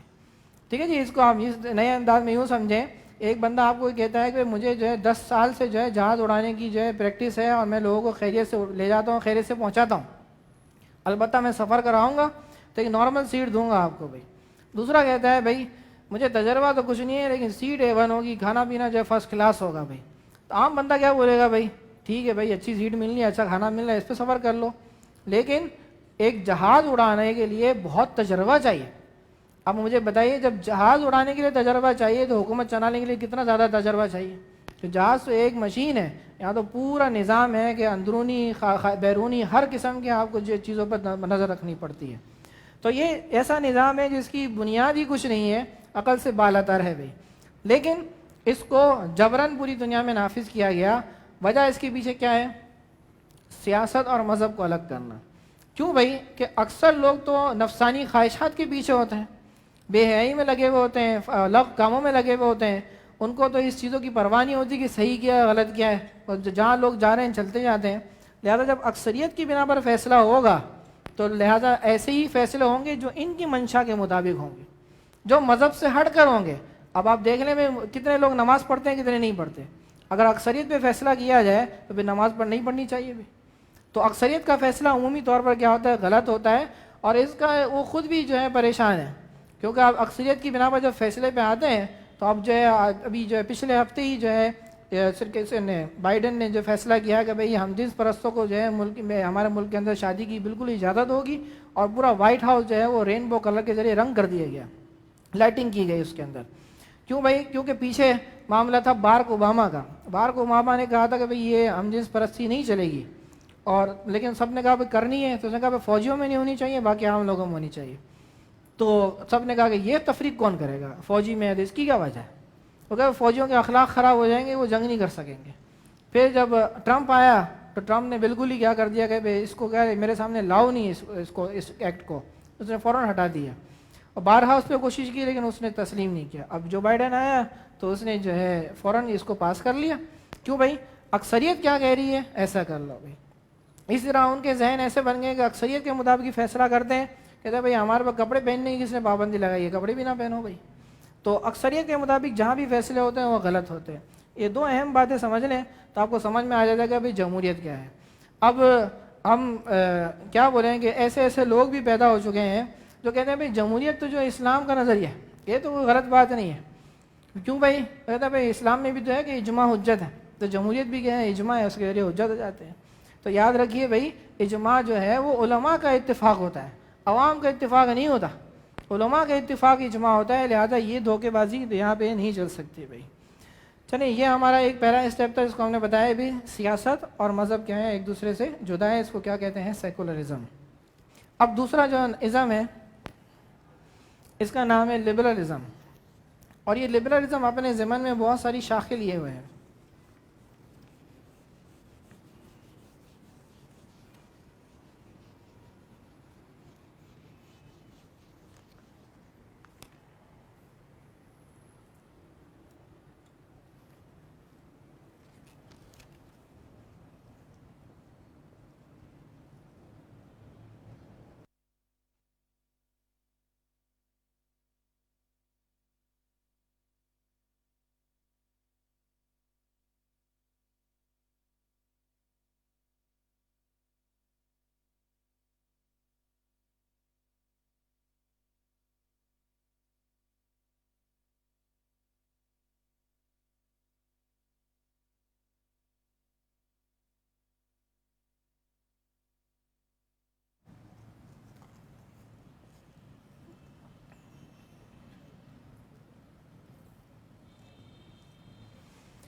لبرلزم کی جو ہے دو بنیادیں ہیں، ایک جس کو کہتے ہیں آزادی، دوسرے کو کیا کہتے ہیں مساوات، فریڈم اور ایکویلٹی۔ پھر اس کے ضمن کے اندر مزید اس کی شقیں ہیں جو اسی کے تحت چلتی ہیں، ایک ہے فیمنزم، دوسرا ہے LGBT، تیسرا ہے فریڈم آف ایکسپریشن۔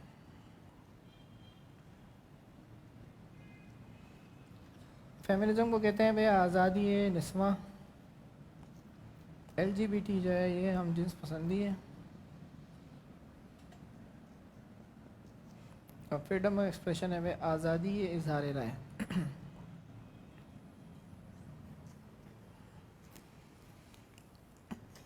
آج بھی یہیں تک رکھتے ہیں، انشاءاللہ نیکسٹ جو ہے اس کے بعد کریں گے بھی۔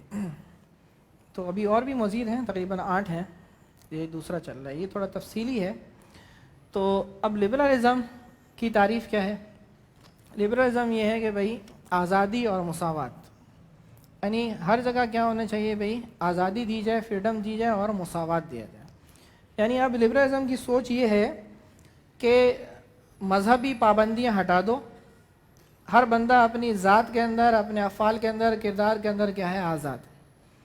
اگر مذہب یہ کہتا ہے کہ بھئی یہ چیز اوپر ہے، یہ نیچے ہے، یہ برابری کے عدم برابری کا قائل ہے، تو آپ کو نہیں برابری چلے گی، عدم برابری ہمیں تسلیم نہیں ہے بھئی۔ اب یہاں پر یہ کہتے ہیں بھئی ایک انسان کیا ہے، ہم تو کہتے ہیں بھئی اس نے پانی پیا ٹھیک ہے، شربت پیا ٹھیک ہے، شراب پی ٹھیک نہیں ہے، لیکن کہتے ہیں یہ پابندی نہیں، اب اتنا آزاد ہے بندہ، وہ پانی پیے، شراب پیے، شربت پیے، کچھ بھی پیے، اس کو آزادی ہے، تو یہ آپ اس پہ کوئی پابندی نہیں لگا سکتے۔ لہٰذا اب آپ سوچیں جب آزادی بڑھتی جاتی ہے نا، پھر یہ کہتے ہیں کہ آپ پیشاب بھی پی لے تو کوئی مسئلہ نہیں ہے، مرضی ہے اس کی بھائی، تو وہ آزاد ہے۔ دوسری چیز کیا کہتے ہیں بھائی ایکویلٹی، ہر شخص کیا ہے برابر ہے۔ اب ہم یہ کہتے ہیں کہ بھئی یہ شوہر ہے، یہ بیوی ہے، یہ ماں ہے، یہ باپ ہے، وہ کہتے ہیں نہیں یہ نہیں کہو، یہ مرد اور عورت ہے، باپ بیٹا نہیں ہے، یہ مرد اور مرد ہے، یہ شوہر بیوی نہیں ہے، یہ عورت اور مرد ہے، یہ ماں بیٹی نہیں ہے، یہ صرف عورت اور عورت ہے۔ یہ جو فرق آپ بتا رہے ہیں نا درجوں کا، اس کو ہم تسلیم نہیں کرتے بھائی۔ یہاں پہ ایک جدید فلسفے کی بات جو ہے سمجھانا چاہوں گا، اس کو آپ ضرور سمجھیں بھائی، اور کوئی ایسا مشکل چیز نہیں ہے، اس کو کہتے ہیں کاسمولوجی۔ بس یہ الفاظ نئے نئے ہیں، ہماری شریعت نے ہم کو سب کچھ سکھایا۔ آپ علیہ الصلوۃ والسلام نے ارشاد فرمایا کہ انزل الناس منازلہم، لوگوں کو ان کے مرتبے کے مطابق رکھو۔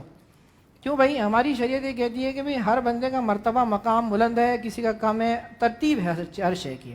جیسا ہم کہتے ہیں بھئی حضرت علی رضی اللہ تعالیٰ عنہ کی شان ہے، اس سے بڑی شان حضرت عثمان غنی کی ہے، اس سے بڑی شان حضرت عمر فاروق کی ہے، اس سے بڑی شان حضرت ابوبکر صدیق کی ہے۔ یہ ہماری ترتیب ہے۔ تو جب بھی انسان کا نظریہ خراب ہوتا ہے نا، تو سب سے پہلے کیا ہوتا ہے، اس کے مراتب چینج ہو جاتے ہیں، وہ رتبوں کے اندر فرق کرنا شروع کر دیتا ہے۔ تو کسی کا نظریہ خراب ہو گیا تو ہم نے جو ترتیب بنائی ہے وہ اس سے خراب کر دے گا۔ اس لیے ہم نے شریعت کے اندر، ہماری شریعت ہر چیز کا کیا بناتی ہے، مرتبہ بناتی ہے، اور کوئی بھی نظریہ ہو اس کے اندر مراتب ہوتے ہیں۔ لیکن اہل مغرب لبرلزم والے یہ کہتے ہیں کہ ان سارے حفظ مراتب کو ختم کرو، یہ نہیں کہو کہ یہ ماں ہے باپ ہے تو یہ بڑے ہیں، ان کی بات ہمیں ماننی ہے، ان کی بات سننی ہے، ان کا آرڈر گھر میں چلے گا، نہیں، کہتے ہیں یہ مرد ہے، یہ عورت ہے، ہم ان کے بیٹے نہیں ہیں، یہ ہم دونوں مرد اور مرد ہیں، ہم برابر ہیں، لہذا ان کے کوئی آرڈر ہمارے اوپر نہیں چل سکتا۔ وہ اس کاسمولوجی کو، حفظ مراتب کو ختم کرنا چاہتے ہیں۔ یہ ان کا نظریے کی بنیاد ہے کہ یہ چاہتے ہیں مساوات۔ اسلام تو وہ ہے جو مرد اور عورت، تو کیا مرد اور مرد میں مساوات کا قائل بھی نہیں۔ ہمارے نظریے مرد بھی ہے تو ایک باپ ہے، اس کا الگ رتبہ ہے، استاد ہے، اس کا الگ رتبہ ہے۔ اعلیٰ حضرت رحمٰن نے فرمایا میرے استاد، ماں باپ، بھائی بہن، اہل ولد و عشیرت پہ لاکھوں سلام۔ اس میں ترتیب رکھی ہے، سب سے بڑا مرتبہ کس کا ہے؟ استاد کا، پھر ماں کا، پھر باپ کا، پھر بھائی بہن کا، پھر اہل و عیال کا۔ یہ ترتیب ہے ہمارے یہاں، حفظ مراتب ہے، کاسمولوجی ہوتی ہے ہر شے کی۔ انہوں نے کیا کیا، حفظ مراتب کو ختم کر دیا۔ اسی بنا پر یہ نیچے باتیں فیمنزم کے اوپر، یہ دونوں چیزیں جو ہیں یہ ان سب جگہ چلیں گی۔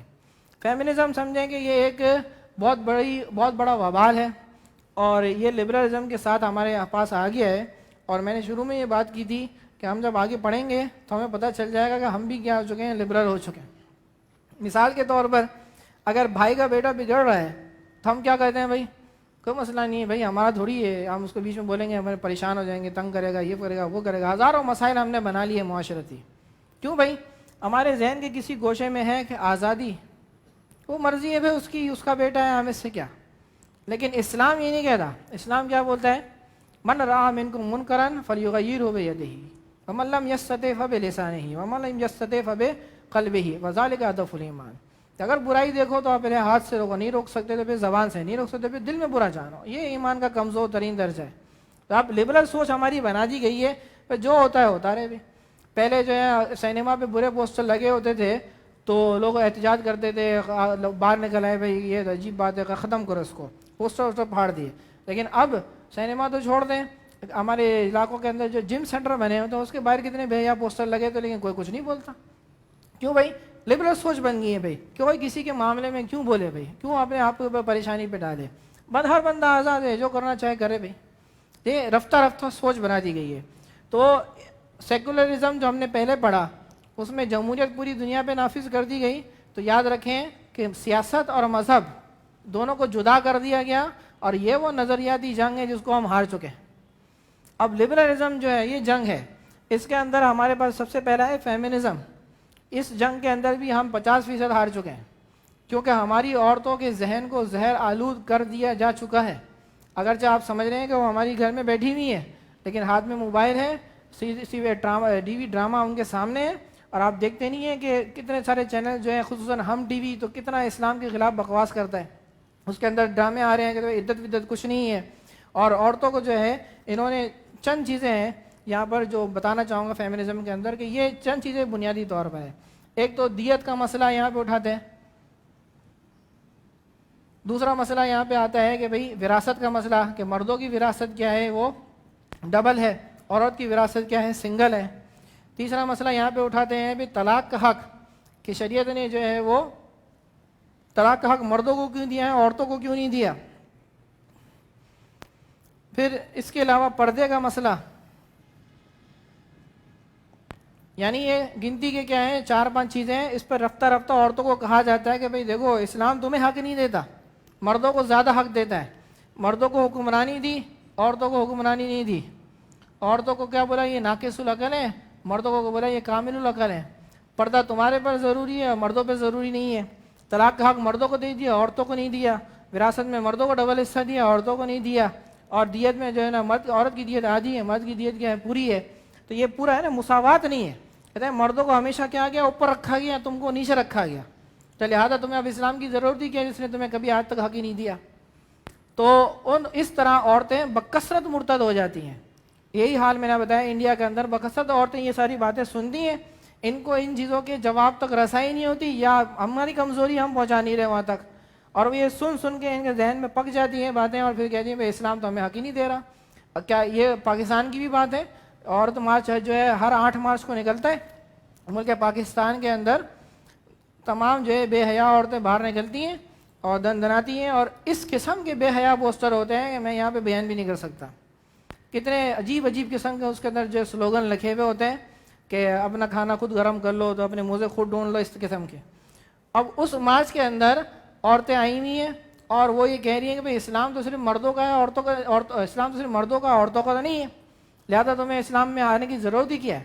تمہیں دنیا میں بھی مشکل ہے اور آخرت میں جنت میں بھی جاؤ گے، وہاں بھی تمہارے لیے کیا ہے مقابلے بازی ہوگی. بھائی وہاں بھی جو تمہارے حوروں سے مقابلہ ہوگا، یہاں پہ جو مسئلہ ہے. بھائی تو یہ چیز کیا ہے، انہوں نے یہ ساری چیزیں مسلمان عورتوں کے ذہن میں ڈال دی، اور وہ مسلمان عورتیں کیا ہو رہی ہیں آہستہ آہستہ کہہ رہی ہیں بھائی اسلام تو ہمیں کچھ دے نہیں رہا، نعوذ باللہ اللہ رسول نے تو ہمیں قرآن میں نیچے ڈیگریڈ کر دیا بالکل، لہذا ہم اسلام کو اب چھوڑ دیتے ہیں. بھائی اب یہ ذہن سازی مساوات کے ذریعے اور آزادی کے ذریعے، یعنی عورتوں کو کہا کہ تم آزاد ہو، گھر میں رکھے، تمہیں کیوں رکھا گیا؟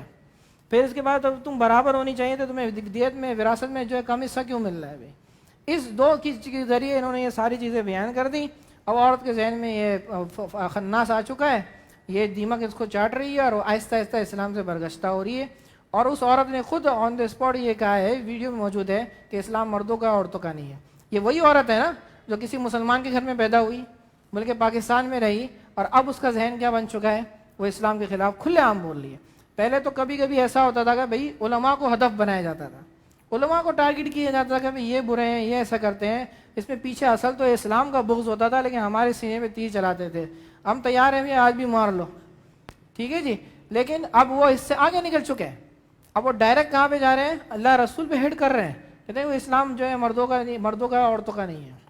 یہ ساری باتیں ان کے ہم جواب دیں گے آخر میں، یہ کچھ بھی نہیں حیثیت رکھتے، لیکن ایک کمزور ذہن کے اندر یہ بات آ گئی، اس نے کبھی جو ہے دینی تعلیم حاصل نہیں کی، اس کا علم جو ہے ٹی وی سے آ رہا ہے یا انٹرنیٹ سے آ رہا ہے، اور اس کا جو ہے بچوں کو جو ہے نا اسکول مس ہو جائے لیکن ڈرامہ مس نہیں ہونا چاہیے، تو ایسی عورتوں کا ذہن تو خراب ہوگا، اس کا ایمان تو کمزور ہوگا، اس نے دین کو پڑھا نہیں ہے، اللہ رسول کا آگے سر جھکانا ہے کہ جو ہے اس کے ذہن نہیں بنا، تو پریشانی تو اس کو ہوگی۔ اور پھر اس طرح اور مرد بھی ہوتے ہیں فیمنسٹ، ایسا نہیں صرف عورتیں فیمنسٹ ہوتی ہیں، اور اس میں عورتوں کی آزادی کی بات کرتے ہیں، لیکن ایسے مرد بھی شامل ہو جاتے ہیں کہ ہاں بھائی یہ تو عجیب بات ہے، بھائی اسلام نے جو مرد کی دیت جو ہے وہ ڈبل رکھی ہے، عورت کی جو سنگل رکھی ہے، یہ کیا بات ہوگی بھائی، یہ تو حق نہیں مل رہا، لہٰذا ہم بھی کیا ہیں فیمنسٹ ہیں، ہم بھی عورتوں کے ساتھ کھڑے ہو گئے ہیں، تو وہ مرد بھی کیا بن جاتے ہیں، فیمنسٹ بن جاتے ہیں۔ اب یہاں پر ملک پاکستان کے اندر جو آسمہ جہانگیر تھی وہ بھی جو فیمنسٹ تھی، اس طرح ماروی سرمد ہے اور اسرا نعمانی ہے، یہ ساری فیمنسٹ عورتیں ہیں۔ اس کے علاوہ ہمارے ملک سے باہر کی مشہور عورت ہے امینہ ودود، یہ افریقن عورت ہے، اور اس نے جو ہے سب سے بڑا کام یہ کیا کہ اس نے اسلامک سینٹر بنایا ہے یورپ فرانس کے اندر، اور اس فرانس کے اسلامک سینٹر کے اندر جمعے کی نماز یہ خود پڑھاتی ہے، خطبہ خود دیتی ہے، اور سارے مرد اس کے پیچھے کھڑے ہوتے ہیں نماز پڑھنے کے لیے۔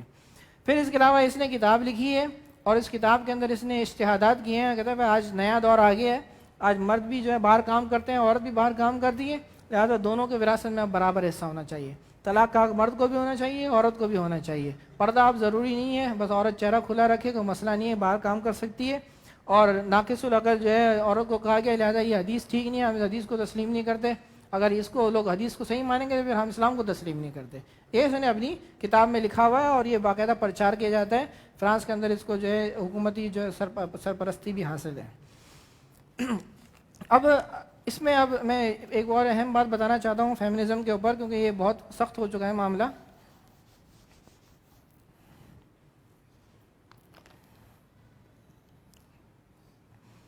کہ عورتوں کے پیچھے جو ہے انہوں نے جو یہ مہم چلائی ہے ان کو گمراہ کرنے کی، اس سے سب سے بڑی وجہ ہے کہ اسلامی جو ہے خاندان کی تباہی چاہتے ہیں وہ۔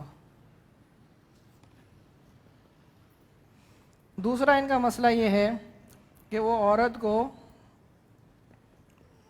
بازاری مال بنانا چاہتے ہیں، اور تیسرا ان کے موٹو یہ ہے کہ یعنی ہم کہیں گے ان کی برسوں کی تمنا، اور چوتھا ان کا مقصد یہ ہے کہ اپنی عورتوں کو اسلام سے دور رکھنا۔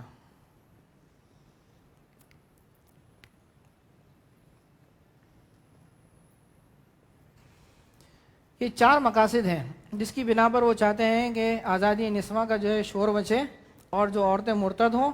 صرف یہ چار مقصد ہے۔ پہلا مقصد یہ ہے کہ جب عورتیں کیا ہوں گی بھائی گھر سے باہر نکلیں گی اور جو ہے گھر کے کام کاج میں عمل نہیں کریں گی، بچوں کی پیدائش کے لیے رکاوٹ پیدا کریں گی، طلاق لیں گی، گرل فرینڈ بوائے فرینڈ کا رواج پیدا ہوگا، تو اسلامی خاندان تباہ ہوگا۔ جب اسلامی خاندان تباہ ہوگا تو بے حیائی کیا ہوگی، خود بخود پھیل جائے گی۔ دوسرا مسئلہ یہ ہے کہ عورت کو کیا بنانا بھی بازار میں لے کے آنا، کیونکہ عورت کے ذریعے چیز کیا ہے آسانی سے بک جاتی ہے، یہاں تک کہ شیو کی ایڈ ہو اس کے اندر بھی عورت ضرور ہوتی ہے، تو اس کو مارکیٹ میں کیا لے کے آنا تاکہ وہ بکنے والی چیز بن جائے۔ تیسری چیز کیا ہے، برسوں کی تمنا۔ ان کی برسوں کی یہ تمنا تھی کہ مسلمان عورتوں کو چھونا تو دور کی بات ہے، دیکھ بھی نہیں سکتے، لہٰذا ہم اس کو کیسا کریں کہ ہم ان کو استعمال کر سکیں، ہم ان کو یوز کر سکیں۔ اس لیے جب ان کو اس طرح ذہن سازی کریں گے وہ گھر سے باہر نکلیں گی، پھر آہستہ آہستہ ان کے ہاتھوں میں آ جائیں گی، اور ان کی برسوں کی تمنا پوری ہوگی کہ مسلمان عورتوں کو وہ استعمال کر سکیں، ان کو جو ہے استحصال کر سکیں ان کا۔ پھر چوتھی چیز کیا ہے کہ جب ان کا اپنا خاندان تباہ ہو گیا، وہاں بے حیائی پھیل گئی، اور وہاں پہ جو ہے عورت جو ہے بکنا شروع ہوگی، تو چند عورتیں سمجھدار بھی تو ہوں گی نا کہ ہمیں تو یہ خراب کر رہے ہیں، ہمیں تو رسوا کر رہے ہیں ہر جگہ، ان کو سمجھ آئے گی تو وہ کہاں چلے جائیں گے، اسلام کے پاس۔ لہٰذا ان عورتوں کو اسلام سے دور رکھنے کے لیے کہا جائے گا کہ تم ہمارے پاس سے چلی جاؤ گے تو اسلام میں جا کے کیا ملے گا، اسلام میں تمہیں وراثت نہیں ملے گی، تمہیں طلاق کا حق نہیں ملے گا، تمہیں پردہ کرنا پڑے گا۔ تو یوں کر کے اپنی عورتوں کو بھی کیا کرتے ہیں اسلام سے دور کرنے کی ان کی پلاننگ ہوتی ہے. تو یہ 4 وجوہات ہیں جس کی وجہ سے وہ عورت اب بہت زیادہ مین ٹاپک بن چکی ہے, ہر جگہ یہ ٹاپک مین بن چکا ہے بھائی. اب یہاں پر نظریات کی ایک اور اہم بات ہے, میں اس پہ زیادہ تفصیل سے کر رہا ہوں کہ یہ سب سے مشکل مسئلہ ہے اور بہت زیادہ پھیلا ہوا ہے. یہاں پہ ایک لفظ استعمال کرتے ہیں پیٹریارچی,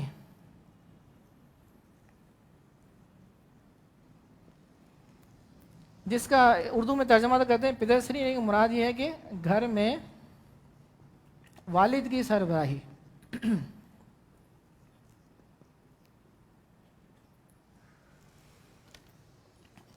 یہ فیمنزم کا اصول ہے, اور یہ فیمنزم کا جو پہلا دور ہے اس کے اندر یہ اصول کے بیان کیا گیا. اور پاکستان میں ظاہر سی بات ہے کہ ہر نظریہ آہستہ آہستہ آتا ہے, وہاں پہلے یہ بات ہو چکی. انہوں نے کہا کہ گھر کے اندر والد کی چلتی ہے, یہ سسٹم ہم تسلیم نہیں کریں گے. کیوں بھائی؟ مساوات ہے, کوئی کاسمولوجی نہیں ہے, کوئی حفظ مراتب نہیں ہے. باپ ایک مرد ہے, بیٹا ایک مرد ہے, بیٹی ایک عورت ہے, مرد عورت بھی برابر ہے, مرد و مرد بھی برابر ہے. لہٰذا باپ جو ہے نہ بیٹی کے اوپر آرڈر چلا سکتا ہے نہ بیٹے کے اوپر آرڈر چلا سکتا ہے. اگر یہ چلائے گا تو پھر آپ کو کال کرنی ہے فوراً, اور آپ کو جو ہے حکومتی بندے آئیں گے, آپ کے والد کو اٹھا کے لے جائیں گے, جیل میں رکھیں گے جب تک وہ توبہ نہ کر لے بھائی.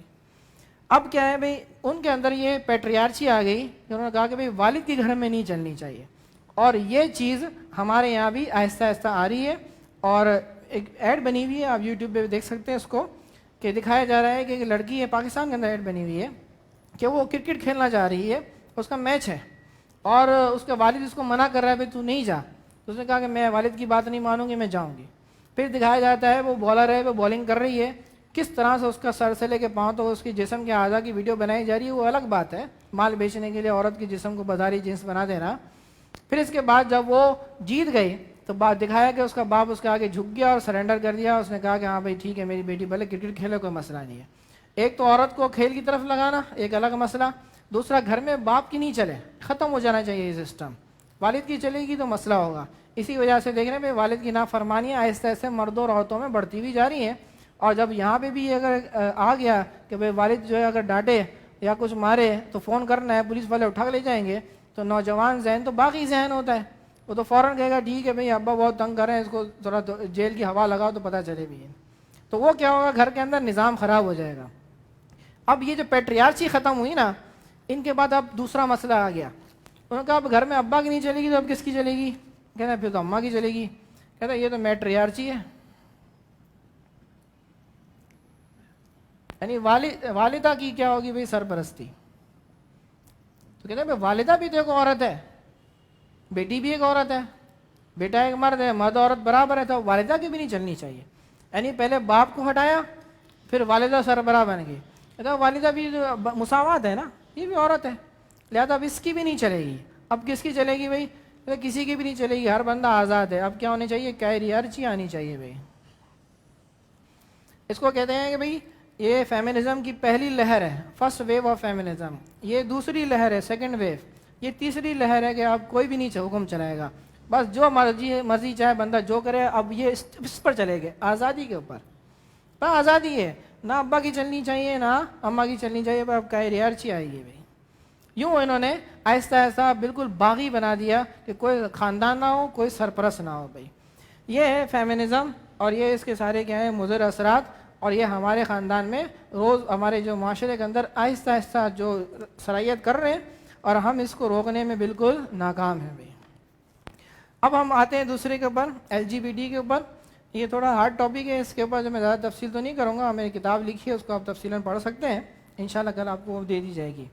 البتہ اتنا بتاتا جاؤں کہ ٹرانسجنڈر ایکٹ ہے, اس کے اندر بھی جو ہے ہم جس پسندی کا جو ہے چور راستہ کھولا گیا. اور ملک پاکستان کے اندر جو ہے ناز فاؤنڈیشن کے نام سے تنظیم ہے, اور اس کے اندر یہ تنظیم بنی اس لیے ہے تاکہ ملک پاکستان کے اندر جتنے بھی اس قسم کے لوگ ہیں ان کے لیے آسانیاں پیدا کریں, ان کی شادی کو جو ہے وہ لیگلائز کیا جائے, ان کو جو ہے وراثت میں حق دیا جائے. ان کو کوئی پریشانی ہے, ان کو کوئی جگہ نہیں مل رہی ہے غلط کام کرنے کے لیے, تو وہ جگہ بھی ان کو فراہم کریں گے بھی. اس کے علاوہ ہمارے جو ہے ملک کے اندر یونیورسٹی آف کراچی کے اندر بڑا مشہور ادارہ IBA, وہاں پہ ڈاکٹر معیز نامی بندے نے سیمینار کیا, اور اس کے اندر سب نے ناچ کیا، اور اس کے اندر آخر میں اس نے چند عورتوں کے اور مردوں کے نام دیے کہ یہ وہ لوگ ہیں جس نے IBA کے اندر جو ہے ہم جنس پرستی کو فروغ دیا، اور انہوں نے بڑا اچھا کام کیا، اس کو شاباشی بھی دی انہوں نے۔ یہ ملک پاکستان کے اندر سب ہو رہا ہے بھائی۔ تو اس میں جو ہے LGB الگ سے ہے، ٹرانسجینڈر ایک بالکل الگ سے ہے، تو ٹرانسجینڈر کے اوپر جو ہے الگ ہم نے کتاب لکھی ہے، اور LGBT جو ہے اس کو الگ ہے بھائی۔ البتہ یہ ہم جنس پسندی جو ہے پوری دنیا کے اندر صرف گنتی کے چند ممالک ہیں جہاں پر اس کے اوپر پابندی ہے، ٹھیک ہے۔ اس کے اندر چند غیر مسلم ملک بھی ہیں اور چند اسلامی ملک بھی ہیں، اور ہمارے یہاں اس کے لیے اگر سے بظاہر پابندی ہے، لیکن ٹرانسجینڈر ایکٹ کے ذریعے اس کی راہ کھول دی گئی ہے، اور اب دیکھ چکے ہیں کہ بھائی میں نے کہا 28,000 درخواستیں موصول ہو چکی ہیں، جس کے اندر یہ موجود ہے کہ مرد عورت لکھا جا رہا ہے، اور ظاہر سی بات ہے جب نکاح ہوگا تو ایک کے شناختی کارڈ میں لکھا ہوا ہے M، دوسرے کے شناختی کارڈ میں لکھا ہوا ہے F، اگرچہ وہ دونوں مرد ہیں لیکن اس نے اس طرح لکھوا لی ہے، یوں اس کی شادی کیا ہو جی کی لیگل ہو جائے گی، اور اس کے اندر جو ہے وہ نکاح فارم بھی بن جائے گا ان کا۔ یہ ہم جنس پرستی جو ہے زمبابوے کے اندر جو ہے اس طرح جس طرح جلوس نکلتا ہے۔ اچھا ایک اور اہم بات کہ 8 مارچ کو میں نے بتایا کہ جلوس نکلتا ہے عورتوں کا، اس جلوس کے اندر جو ہے ہم جنس پرستی کے جھنڈے موجود ہوتے ہیں۔ اگر آپ غور سے دیکھیں آپ کو رینبو کلر کا جھنڈا ملے گا، یوں جھنڈا ہوگا اس کے اندر یوں نشان بنے گا، اس میں سارے رینبو کلرز ہوتے ہیں، اور یہ رینبو کلرز جو ہے یہ ہم جنس پرستی کا جو علامتی جھنڈا ہوتا ہے۔ تو فیمنزم اور LGBT یہ دونوں ایک دوسرے کے ساتھ ملے ہوئے ہیں، کیونکہ جب خاندان تباہ ہوگا تو پھر یہ چیز کیا ہوگی، خود بخود فروغ پا جائے گی بھی۔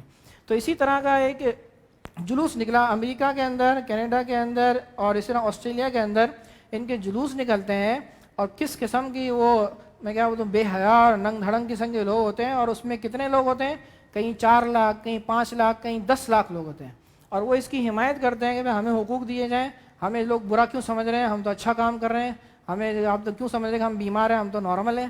اس چیز کو نارملائز کیا جا رہا ہے۔ ہمارے انڈیا سے ایک بندے نے ہمیں فون کیا تھا جب ہم نے کتاب وہاں پہ واٹس ایپ کے ذریعے چلی گئی ہوگی، تو انہوں نے کہا کہ ہمیں بتایا کہ بھئی انڈیا کے اندر تو سسٹم ہی کیا ہے بھئی ہندوؤں کا، اب یہاں پر تو ہر جو نئی فلم بن رہی ہے اس کا ٹاپک ہی یہی ہے، اور جو جس کا یہ ٹاپک ہوگا وہی فلم ہٹ ہوتی ہے، اس کے سوا ہٹ نہیں ہوتی۔ جیسے پاکستان میں بھی جوائے لینڈ بنائی گئی، یہ بھی کیا ہے اسٹیپ ہے، وہاں پہ تو عام ہو چکا ہے، اور کہا کہ بھئی اس طرح کی ویڈیوز بنائی جاتی ہیں، اور کہا جاتا ہے کہ یہ ایک نارمل چیز ہے، کوئی گندی چیز نہیں ہے۔ جس طرح جو ہے دکھائے گا بھئی کہ 2 عورتیں آپس میں لڑنا شروع کر دی، تو اس میں کہا کہ بھئی یہ کیا بات ہوگی، تم جو اگر ایسا کام کرو گے تو لڑائی تو ہوگی، تو اس کو نارملائز کرنے کے لیے کہہ رہے ہیں۔ پر جب میاں بیوی ہو تو اس میں لڑائی ہو جاتی، تو 2 عورتیں اگر ایک ساتھ رہیں تو اس میں بھی لڑائی ہوگی، تو کیا مسئلہ ہو گیا؟ یعنی یہ کوئی غلط بات نہیں ہے، ٹھیک ہے کرتے رہو بھائی، وہاں لڑائی ہو جاتی ہے یہاں بھی لڑائی ہو جاتی ہے بھائی۔ تو یہ ہم جنس پسندی جو ہے یہ وہاں پر بہت عام ہو چکی ہے، اور ہر قسم کی ویڈیو فلمیں وہاں پہ اسی طرح بنتی ہیں، اور ہمارے یہاں جو ہے ایک فلم آئی اس کے اوپر آبجیکشن ہوا، بہت اچھی بات ہے، کچھ تو جو ہے بولنے والے ہیں الحمدللہ، وہاں تو یہ بھی نہیں کر سکتے، اور پوری دنیا کے اندر تو جو اس کے خلاف بولے اس کو کہا جاتا ہے کہ آپ ہوموفوبیا ہو گیا آپ کو بھائی۔ ہوموفوبیا کا مطلب ہے کہ آپ خواہ خوف اور ڈر کے اندر آ گئے، اس سے کسی کو کوئی نقصان نہیں ہوتا، یہ نارمل چیز ہے۔ ہمارے نزدیک تو یہ ایسی چیز ہے کہ کوئی بندہ گندگی کے ڈھیر پہ بیٹھا ہوا اور گندگی کھا رہا ہے، اور حال یہ ہے کہ لوگوں کو کہہ رہا ہے کہ بھئی یہ بہت اچھی چیز ہے تم بھی کھاؤ، زبردستی کھلا رہے ہیں ہمیں۔ تو انہوں نے یہی کیا ہے کہ بھئی اگر یہ LGBT کا قانون اگر پاس نہیں ہوا ملک پاکستان کے اندر تو پاکستان کا GSP+ اسٹیٹس واپس لے لیا جائے گا، اور اسی لیے پریشان ہیں ہمارے حکمران کہ اب کیا کریں بھئی، ٹرانسجنڈر ایکٹ واپس لیں کہ نہ لیں، اس لیے تھوڑا جو ہے اس کو پینڈنگ میں ڈال دیا ہے۔ اب تیسری چیز اس کو میں بیان کر کے ختم کر دوں گا آج کا، پھر انشاءاللہ اگلے جو لیکچر میں بیان کیا جائے گا کل۔ تیسری چیز ہے فریڈم آف ایکسپریشن، یہ بھی کیا ہے اسی کے ضمن کے اندر آ جاتی ہے۔ فریڈم آف ایکسپریشن کا مطلب ہے کہ آزادی اظہار رائے، اس کے اندر میڈیا بھی آ جاتا ہے، کہ آزادی اظہار رائے کا معنی یہ ہے کہ ہر بندہ جو سوچ رکھتا ہے وہ اپنی سوچ آگے بیان کر دے، اس کو کسی قسم کی پابندی نہیں ہونی چاہیے۔ اس کے پیچھے ان کی پلاننگ کیا ہے کہ ایک مسلمان جو ہے قرآن حدیث کی جب بات آتی ہے نا خاموش ہو جاتا ہے، لیکن اب اس کا ذہن اس طرح ڈائیورٹ کرنا ہے کہ آپ کو خاموش نہیں رہنا، آپ کے اندر اب کیا ہے آزادی اظہار رائے ہے۔ اگر جو ہے قرآن یہ بات کر رہا ہے، حدیث میں یہ بات آ گئی ہے، فقہاء نے یہ مسئلہ بیان کیا ہے، تو آپ کو اب خاموش نہیں رہنا، آپ کو اپنی رائے کا اظہار کرنا ہے۔ بہت ساری رائے آئیں گی، جس کو جو مرضی چاہے وہ بیان کرے، اس کے لیے انہوں نے ہائیڈ پارک کی طرح بنائے ہوئے ہیں، جس کی جو مرضی آتی ہے وہاں پہ آ کے بولتا ہے۔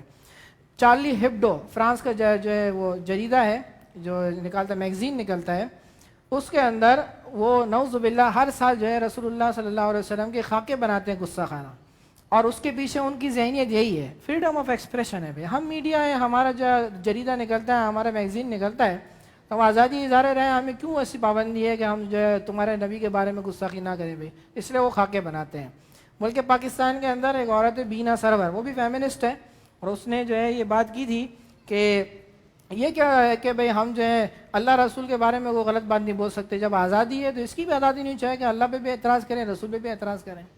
یوں میڈیا بھی کیا ہے، اسی کے ضمن میں کیا آتا ہے، میڈیا کی آزادی ہے۔ اب میڈیا جس کو جو چاہے، جس کسی کو ہیرو بنا دے تو کسی کو زیرو بنا دے، جس کی مرضی چاہے عزت اچھال دے، سب کس کے ضمن میں آ جاتا ہے بھائی، آزادی اظہار رائے۔ یوں یہ لبرلزم کیا کر رہا ہے، ہمیں رفتہ رفتہ کیا کرتا ہے، اسلام سے دور کرتا ہے، کہ ہمیں اسلام ہمیں ہر شے میں پابندی لگاتا ہے۔ کھانا ہے تو یہ کھانا ہے، یہ نہیں کھانا، بولنا ہے تو یہ بولنا ہے، یہ نہیں بولنا، لکھنا ہے تو یہ لکھنا ہے، یہ نہیں لکھنا، چلنا ہے تو یہاں جانا ہے وہاں نہیں جانا، لیکن یہ کہتے ہیں یہ پابندی ختم، آزاد رہو، مذہب کی پابندی کچھ نہیں ہونی چاہیے، جو مرضی ہے کرو، چاہے آپ کو جو ہے مسجد جانا ہے مسجد جاؤ، مندر جانا ہے مندر جاؤ، کوئی مسئلہ نہیں ہے۔ اس لیے بھی کیا ہے، مساوات ہے بھائی، تمام مرد عورت کیا ہے برابر ہے، کوئی کسی کے اندر کوئی تفاوت نہیں ہے۔ پھر ضمن میں یہ ساری چیزیں آ جاتی ہیں جو ہمیں بھی آہستہ آہستہ کیا کر رہے ہیں، لبرل بنا رہی ہیں، اور ہم جو ہے اس کے دام میں آہستہ آہستہ آ چکے ہیں، اور حکمران تو جو ہے وہ جبرن طوعاً کرہن کیا ہے وہ آ ہی جاتے ہیں ان کے اندر۔ تو اگر ہم نے ان شر کو نہیں جانا تو یہ آہستہ آہستہ ہمیں بھی کیا ہے، ہمارے خاندان کو، ہمارے گھر والوں کو، ہماری نسلوں کو بھی تباہ کر دیں گے۔ اللہ سبحانہ و تعالیٰ جو ہے ہمیں بھی، ہمارے ایمان کی بھی، ہمارے نسلوں کے ایمان کی بھی حفاظت فرمائے، اور ان تمام فتنوں سے ہمیں محفوظ فرمائے۔ انشاءاللہ عز و جل مزید جو ہے اورینٹلزم، ریشنلزم، کیپٹلزم، اس کے اوپر کل گفتگو ہوگی، اور پھر اس کے بعد جو ہے الہادی اعتراضات کے جوابات دینے کے لیے جو منطقی مغالطے وہ استعمال کرتے ہیں اس کے اوپر بھی انشاءاللہ گفتگو ہوگی، اور کتابیں بھی انشاءاللہ آپ کو کل دے دی جائیں گی۔ وما علینا الا البلاغ المبین۔